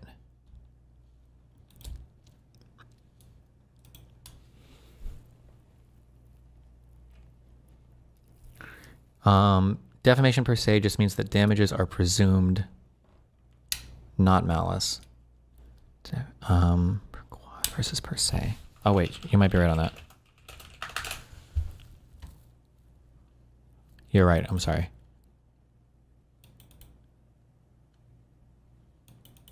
I don't know if you would need... Okay, would you need malice here? If you were talking about defamation here, does the public figure standard, does that matter when you're talking about interpersonal stuff?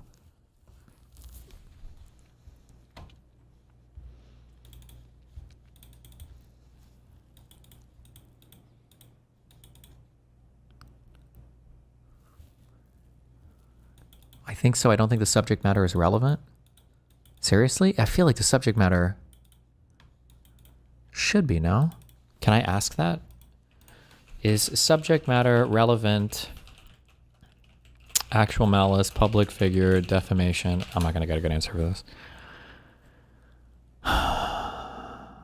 Oh, wait, no, maybe it is. Subject matter, I don't know how reliable this answer is. subject matter is relevant to defamation cases involving a public figure because the actual malice standard applies when the defamation is about a matter of public concern.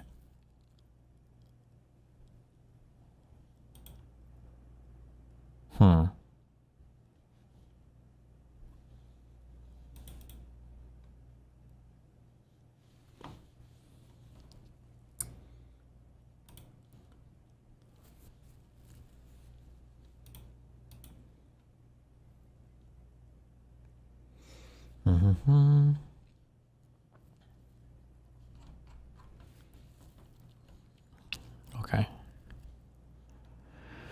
This letter asserted a number of purported breaches. Letter further asserts Ms. Kiff owed amounts in excess of $600K to Mythic for management fees relating to purported breaches that did not occur. Damn. The letter falsely asserted Ms. Kiff violated his agreement with King, purported to reclaim his 90,000 shares. What is King? Is King a different company than OTK? Or...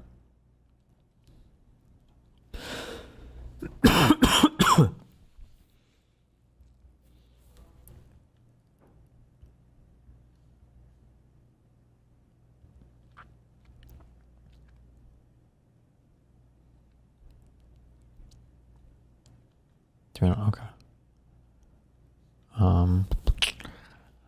Further, the letter falsely asserted demanded a payment of $296,000. Oh, I guess King and OTK are no, because there's a different thing. This says 1.1 million shares of OTK, and then this says shares and money owed to King. So these must be two different businesses.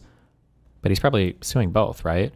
One True King and King Gaming Labs. Okay, it is two different things. Okay. Further, the letter falsely asserted it was violated agreement. It's crazy that if they really sent this letter on the same day, that seems kind of fucking wild, no? They made no serious investigation or inquiry into the basis for or truth of Shunk's allegations before repudiating their agreements with plaintiffs. Indeed, Mythic, King, and OTK don't even ask Ms. Kiff for comment or any information in his possession disproving the allegations. Indeed, a few days after Shunk's defamed her live stream, OTK perpetuated the defamation, put out a statement on X, formerly known as Twitter, that it fully supports its co-owners and sister Emru and stands by her side and admires her strength in coming forward and sharing her story. In the statement, OTK falsely claimed it had terminated its relationship with Ms. Kiff some time ago for reasons unrelated to the recent events. Hoyt, who streams under the handle Asmongold, is a part owner of OTK. Since Chunk's live stream, Hoyt has continuously defamed Ms. Kiff on a near daily basis. He has claimed, among other things, inter alia, that Ms. Kiff should be in jail, claimed he was abusing, manipulating others, hurting other people, and becoming an aggressor. For example, in a live stream that has since been uploaded to YouTube where it garnered 1.9 million views, Hoyt states directly that Ms. Kiff was the aggressor and abuser in the relationship with Shunk. Hoyt has on a near daily basis reaffirmed the truth of Shunk's allegations. He claimed in his live stream that there was another unspecified act of misconduct.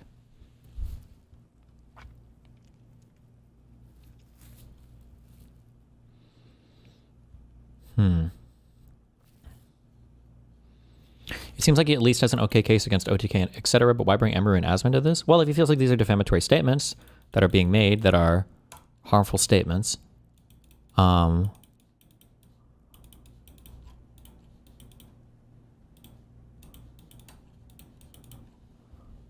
mean, it feels fair, no?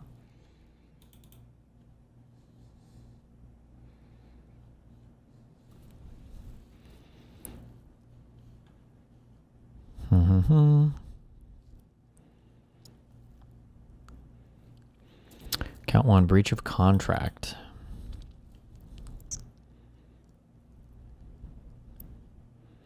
Count 2, defamation.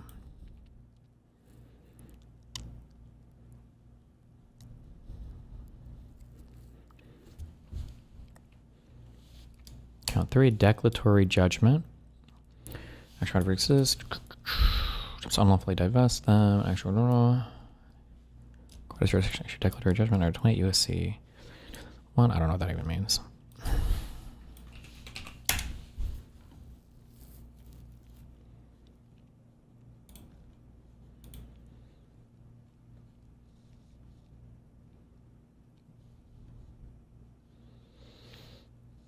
Maybe that they have to give him cash for the shares that they forced him to divest? Maybe?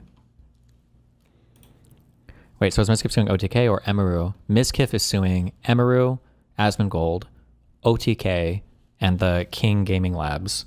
Those are the 4 named parties. Oh, and Mythic Talent Management.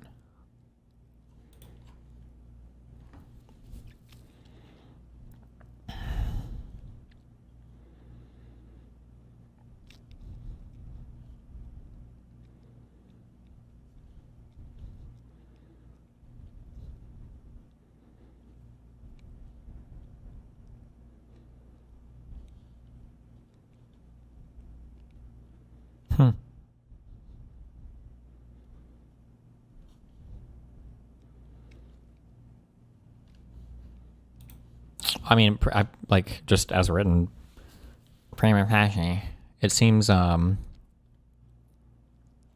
it's professionally written, concise and to the point. It seems like it meets all the elements for all the purported civil cause of action. Good luck, I guess. Damn.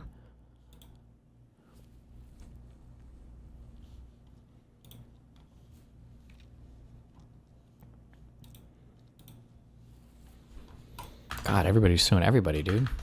Jesus.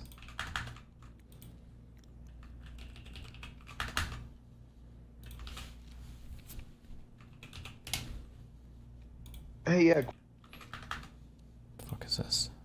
Here's some evidence about the Mizkif last name thing. Following 580 people, 654,000 followers. Is this a fact? Because we just want to talk about facts. Y'all know how I feel about him. I've personally shared it, okay? I've shared it. But we're not talking about my feelings today. We're gonna talk about facts, okay? Okay. So, all right, let's scroll down slowly. So, is this a fact that he said, yo, this is him messaging me, I don't delete anything, okay? And he says, yes, my parents have been getting harassed constantly. I've been trying to hide my last name for years because people have been given death threats and shown up at my parents' house previously. Now, on the surface, this seems admirable. Just like, oh, he's looking out for his parents.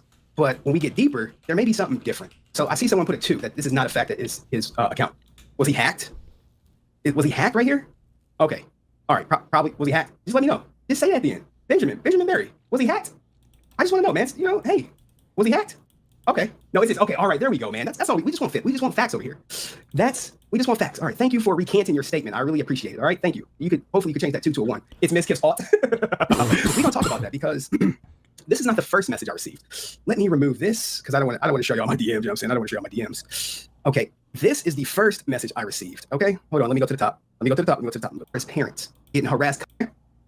So, all right.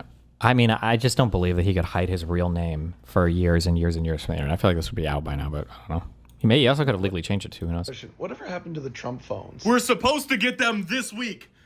Well, technically, we were supposed to get them in August and then September. And now they're saying October. It's the last week of October. But I'm feeling good about this one. It's unclear which of these phones is actually going to get shipped. I mean, it's not the iPhone or the S25 Ultra with a case on it. And this one doesn't actually seem functional, like there's no flash or anything. But they'll have to ship something eventually. And for the people that are saying, oh, Trump has no...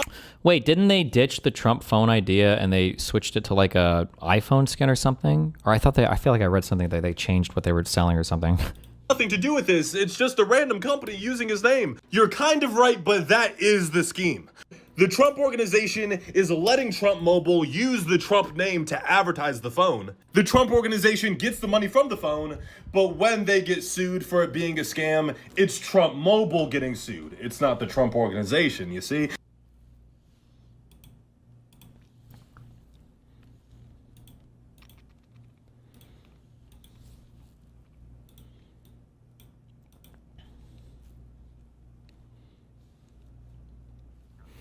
Okay. I got 2 more links open over here. The fuck is this? Listen. They're shut down. I don't know anything about that. I didn't see the interview. You have to ask the president about that. I don't know any of the details of that yet. I just heard about that literally. I was walking in. I don't know the details about that. I've just read it. I didn't talk with him about that. I don't know the latest developments. That's the first I've heard of that. I don't know anything about it. I don't know what you're talking about with the children. I haven't seen that, so I'm not going to comment on it. Listen. They're shut down. I don't know anything about it. Based.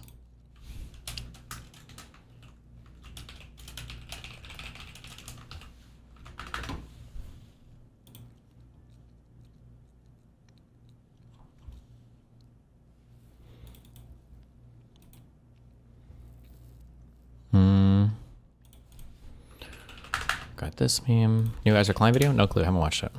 I said the word destiny. Oops. That's me. He'll say stuff like, you know, he'll everyone. fight Hassan with equal intensity as he'll fight someone like Donald Trump. Because the way he sees it, there's like a far left and there's a far right, and they both hate liberal democracy. And Destiny takes issue with this framing because he is, you know, a Democrat, and he's an extremist Democrat. He's like, you know, full throttle, 100% party line Democrat. Why is...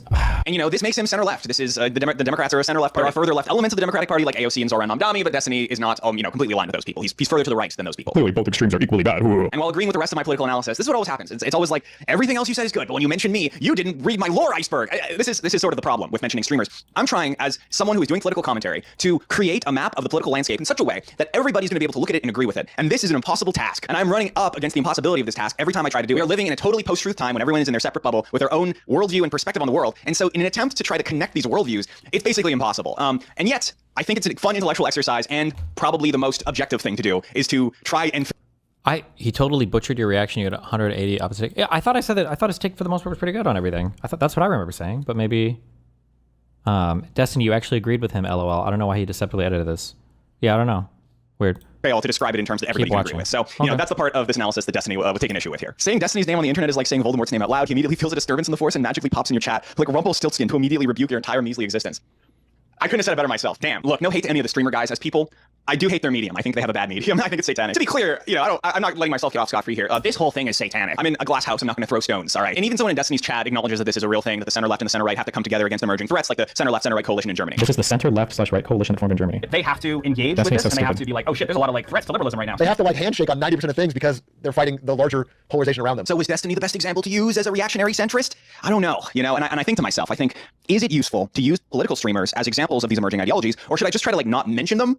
I'm still working that out. I think I probably will just keep mentioning them, and I'll keep having to learn more bullshit about their respective lore icebergs, which is poisoning my brain. It's really pure slop. Okay, one last thing about that reaction. He's always talking about Hassan. Talk about me, motherfucker. You're reacting to me. It's always Hassan. And when Hassan's talking about something even adjacent to Destiny, it's always about Destiny. These guys love each other. Talk about me. You vaping? Oh, sorry. No, this is just my Foom. This is my sponsor, Foom. Is this a plug? Foom is a really great product. It helps you get off of vaping. And you're right here. You're right here, bro. This is. Oh, it's not. Wait, link me my reaction to this. I feel like I agreed. I thought I agreed with almost everything J-Reg said. I think I usually compliment him when he's doing serious political analysis. If anything, the reason why I don't usually watch it is because I usually just almost over-agree with everything. I'm so curious if there's a... Fuck, if anybody has it. Yeah, I don't know. Huh. How likely do you think it is that you just have some hardcore Destiny haters in his audience and linked him a clip that looks like you disagree with them? Well, I would hope he would watch the... that he would watch... Are you familiar with Destiny? Most you know of that guy? Somebody say, stop! 16 minutes, brah. I don't even watch myself. Are you familiar with Destiny? Do you know that guy? Somebody say Destiny? Yeah, I know of him. Yeah, so he's a streamer. He'll say stuff like, you know, he'll fight Hassan with equal intensity as he'll fight someone like Donald Trump. Because the way he sees it, there's like a far left and there's a far right, and they both hate liberal democracy. 10, 15 years ago, if there was a fact... Why is... I said this before watching J-Reg series videos. I feel like he has like a good understanding of like the political spheres and scenes and understands... Is that really that hard to say? How he figured that out? Or I mean, I just say it, I guess, right? Yeah, both these people oppose liberalism. That's good. Good job. Fascist or communist saying, I'm going to overthrow the government. The liberals... Oh, he cut me like I was disagreeing there. I was complimenting him. I was frustrated because J-Reg has a really good understanding of this, and it seems like no one else does. No, why did I get cut there like that? Wouldn't even talk to those people. Like, it's not important. It's not like that poses any real threat. No one believes that. It's outside the Overton window. Now, because the Overton window has sort of drifted to the left and the right. This is the center left / right coalition formed in Germany. They have to engage with this, and they have to be like, oh shit, there's a lot of like threats to liberalism right now. We're surrounded by enemies on the left and the right. We have no choice but to sort of react to the extremism that we're liberals always side with fascists seeing in order to create a world where we can kind of go back to normal or whatever. And so it's a lot more conscious. Like before, you'd be like, shut up, that's just the way things are. Now you have to justify why why things are the way they are. And actually, I would probably argue that that is a good thing. Destiny's an Israel supporter. Like we shouldn't just take for granted that all the ways. Yeah, I mean, the Nazi sucker face. Yeah, we shouldn't take for granted that all the ways that we've been doing. Clearly, both extremes are equally bad. Oh my god. Oh hell no, man. What the fuck, man? Doing things before are the ways that we should still be doing things. We can't just like wave our hands away and be like, do you own this channel? No, I don't. Right now. Because there's all kinds of problems. They're getting worse. I agree. Yeah. They're getting worse, and the left and the right are both pointing to very real problems that people are having. And so I think this has been a good development for liberals and centrists. I think that like having to explain why the way things are the way they are. Like I think a lot of the reason extremism thrives is because no one explained to them why we do things, and so it just seems like it's completely like insane. Like what are we doing? Like this guy, yeah, it feels very arbitrary. Yeah, and you know I think that this is a good development in my opinion because even if liberal centrism survives the next 15 years, even if we are still a mostly middle class consumer based society, I think that because there's these threats to liberalism, almost like a virus or something, so we have to fight off. Liberals are showing what they think. Look at the Democratic Party; they're doing nothing. Well, Trump's just wiping his ass with law. Guys, these people are fucking cringe. I wonder now the thing is, I wonder how cringe chats are going to start to go as Asmongold solidifies his position in Twitch over Hassan. But the liberalism of 15 years from now is going to have to be different because something has to change. And it doesn't have to necessarily be a big extreme uprising where people die, but it might be like, hey, I don't know, like we do land value taxes, lots of radical centrist ideas. Might have to merge. Make taxes easier, like okay, I am in this group.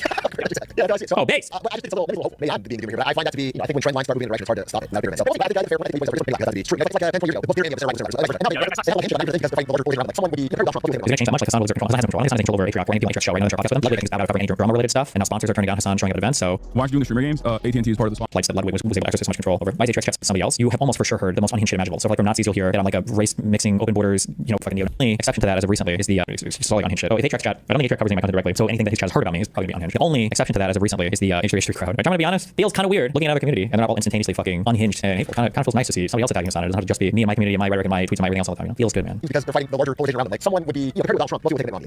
Before they were fought to death. The idea is exactly. There's an article of Atriox that perfectly sums up exactly what you said. Oh, I remember this a long time ago. To be honest, I didn't know that much about Destiny. I was like all that before this. I probably argument. I use it for the party been very pretty unsatisfying. I think it's older than a year, right? Looks like it's 23 reposted, but I guess the last thing else I found is like, for example, I use my mentor, Jim is conservative. He is center-right Canadian conservative. When he talks about just like less taxes and liberals are bad. But it's very, the liberal party and conservative party have been very close to each other, right? So it's like, it's not a big deal. But yes, he's center-right and he's conservative, and he talks to Destiny center-left, more like social democrat type. They agree on everything because they're not friends to each other anymore. The rest are biatches. And so that's kind of the example I was illustrate that. Yeah, like Romney and Obama had a lot more in common with each other than AOC and Fuentes. So that's right. Well, I don't know if you know this. Maybe Destiny is not center-left. LOL. I know, right? How is he center-left? Worry for your content in the future because every one of these political problems is being hashed out and figured out in my chat right now. The Socrates of the world have debated everything, and I've figured it out. They paragraph link typing that reference to the politics. There's a big whole care about streamers. It's not really there. Using geopolitics as a lens to constantly engage in that. Yep. Do I have an absolutely true button anywhere? Fuck. Of course. That's not really there. That is true though. They don't really care about geopolitical changes. That is a real deep interpersonal drama. True. That is what feels like true. So much discussion about personalities of people. Right. Although I will say that is largely because of this guy. Bosch has exited the again when Ethan's unhinged personalities. During the talks about Hassan Roll, he's like unhinged creepy, perverted, pathetic, personal attack. Yeah, they're retweeting calling for the CBS stuff. I saw that. I don't know how normal this is. I feel like from her porn account. Yeah, it's like this content. Why does it feel like that's true? There's also more principled left. You'll have a lot of people who are like, I'm using the Trump content to inform people about Palestine. Right? That's kind of the way they do things. This thumbnail here is a little bit misleading, honestly, because Destiny and H3H3 are what we call center left. Bosch is like libertarian, very far libertarian left, libertarian socialist, we get a green quadrant. Hassan is like arguably a that's decent. Yeah, this is true. What's Hassan? Oh no. In the red, the authoritarian left, he's much more of what you call a tanky. Then that works. And the rest of these guys, so they all have very fundamental ideological disagreements between them. But I just sort of use what? A what? Just to illustrate, like, Jesus. None of these people have any political capital. Not a single one of them have provided anything meaningfully politically useful or idea or philosophy or he isn't. Tanky. These people. Oh my God, it's like a civil war in his chat. Watch is a one-issue voter and his issues legalizing sex. I mean, being a political streamer, like, man, this is kind of true. Except I don't think mean anything to each other. Draw no positive line between any of these people. And part of this, I think, is because like when you're, being a political streamer, like, man, this is kind of true. Except I don't think mean anything to each other. I don't think anything. That seems like it's real brain rot, really. Oh yeah. Probably the worst people in the world. If you talk about politics on stream, I would say scum. That's what I would say. I mean, I've met a lot of political streamers and a lot of these people, and yeah, it's like it across your brain, and it sort of makes you really defensive and really aggressive. And I don't think it has to. Just to make a joke of myself, but I don't think it has to. I don't think it has to your brain. Maybe I do some political streams. And my brain is wrong. So I guess your correlation is very strong. Like the issue is that just these people aren't that smart and not willing to do that much research. Vosh used to, although I think he's largely given up on that. I don't see change. Like Vosh used to have like a whole last document about where he would try to research and we would do debates and shit. Hassan is an idiot. And he doesn't try to educate himself. He's doing something fundamentally different than politics. He wears politics as an aesthetic. He's a slop streamer. That is what he does. But the issue is that like you can't even really blame these guys for doing it that way because that's kind of what unfortunately Trump has turned real world politics into. Like Trump is not like a politics guy. He's a drama slop guy. Like listen to what he talks about every single global. Okay. I'm kind of curious because I think time and it's very caustic. I'm curious what you do to like not rot your brain when you're talking about politics. I skip a lot of streams. Very active. I think honestly, I think something about doing it all day, every day, 12 hours a day. I think like a sub specialization, but his main is like I can't even say actually. I also think it's helpful that for Atriox, I feel like Atriox, it's like his main isn't politics. Politics is just like a sub specialization, but his main is like I can't even say actually because I don't watch his main channel. I feel like he has a much broader base of things that he covers, and then politics is the thing he's been dipping into more and more. But he's not like 100% fixated on it like me or Hassan right now. So he avoids all of the most radical audience when it comes to politically related stuff, and then as a result of that, he avoids like the interpersonal drama cringe shit from a lot of these like online politics people. Are just they are like the worst people, the weirdest and worst and cringiest. Ugh. A lot more. I don't honestly. I think one of the reasons that I don't comment on everyone else. I don't want to do that. I don't want to talk about anybody else. I want to talk about my own thing. I think that's a good idea. Yeah. Not to like, but yeah, I think the problem with the incentive structure is to do that much possible. It doesn't have to be. I mean, I would say that I think my viewership is doing pretty good, and I've never done. This is the first even. Do all kind of on the left, do a political issue. All these things create. We just love to fight. For one, they kill each other, right? The scariest one, but also. Are there any other struggles you face? Wow, nice stealing all the content. Jesus, that video. Okay, I feel like I didn't even disagree with him a single time. Whatever. Good investment of my time. What the heck is that? What the hell?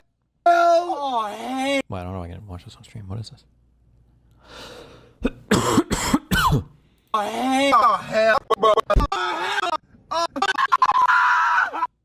Okay.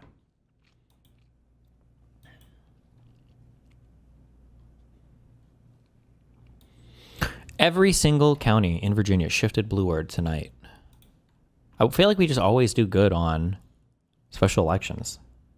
Trump clothes are just, or I just read somebody, you're wearing the same clothes as me, am I? Trump fans are sycophants. They don't give a fuck about special elections. If Trump is not on the ballot, it's a cult, dude. They just, if Vance is going to win, oh my God. Imagine if Vance changes his name to like JD Trump. That'd be the only way to do it.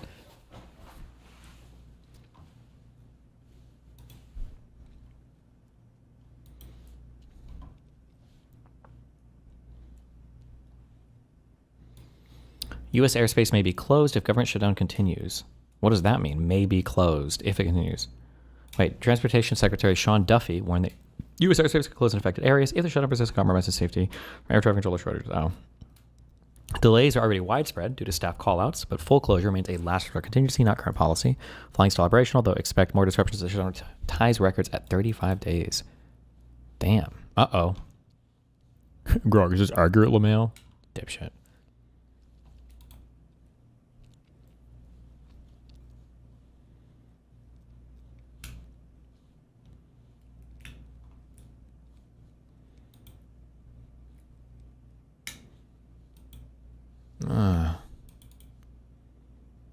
What the fuck is this nasty ass fucking website?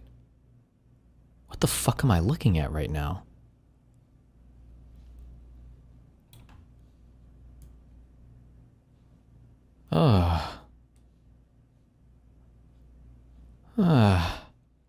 What the fuck is this?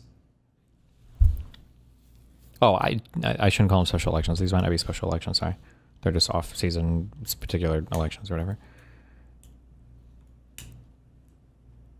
My safe space. Oh, my space, my safe space.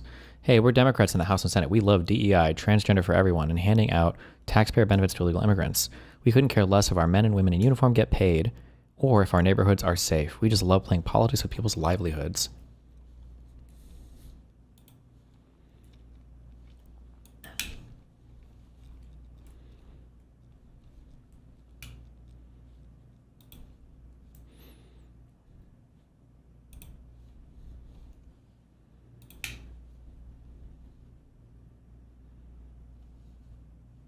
What is this?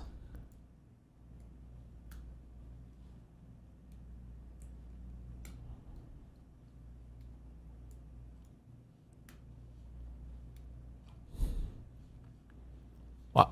I don't even know what this is going to be. Okay. So I can buy my Trump-sponsored ivermectin?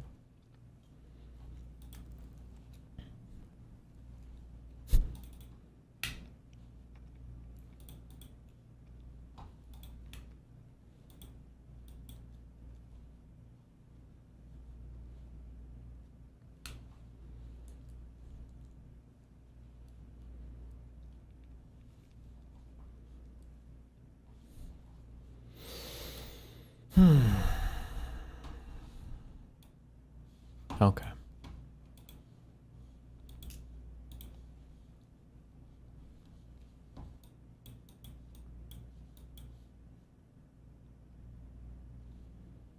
All right, I'm tired. I'm going to sleep. We'll do more prep shit tomorrow. I love you guys. Be careful. We're going to catch you. Be careful. Oh, connections. What's the poly market on Prop 50?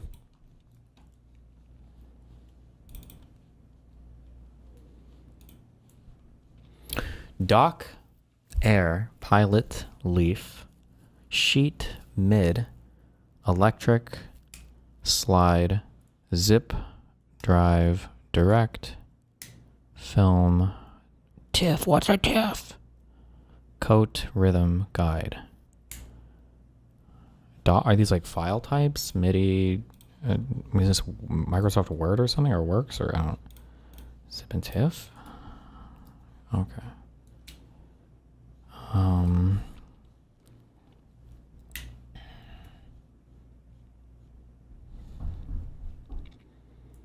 Air guitar, electric guitar, rhythm guitar, slide guitar.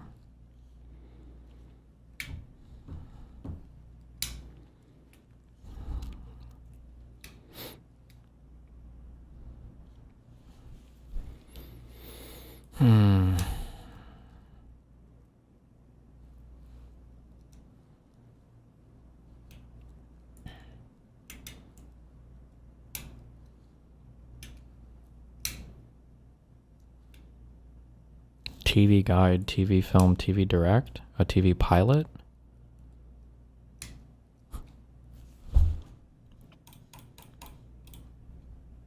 Fuck.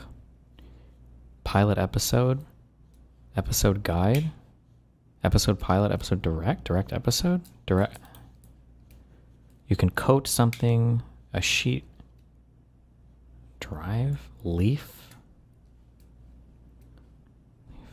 These these like fucking hybrid cars? Is like a Leaf, like a Nissan Leaf? Is that a real car? Or am I just pulling this out of my? Oh, a coat, a sheet of film covering.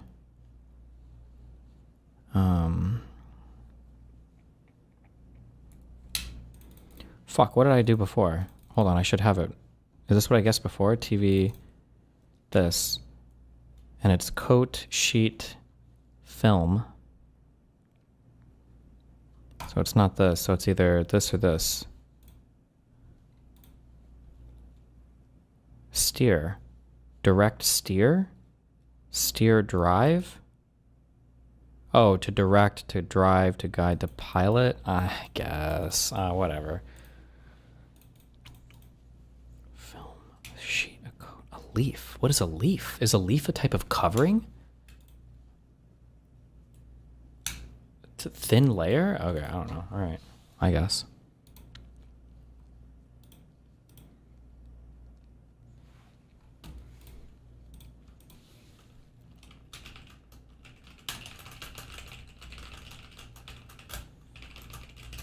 Gold leaf on food?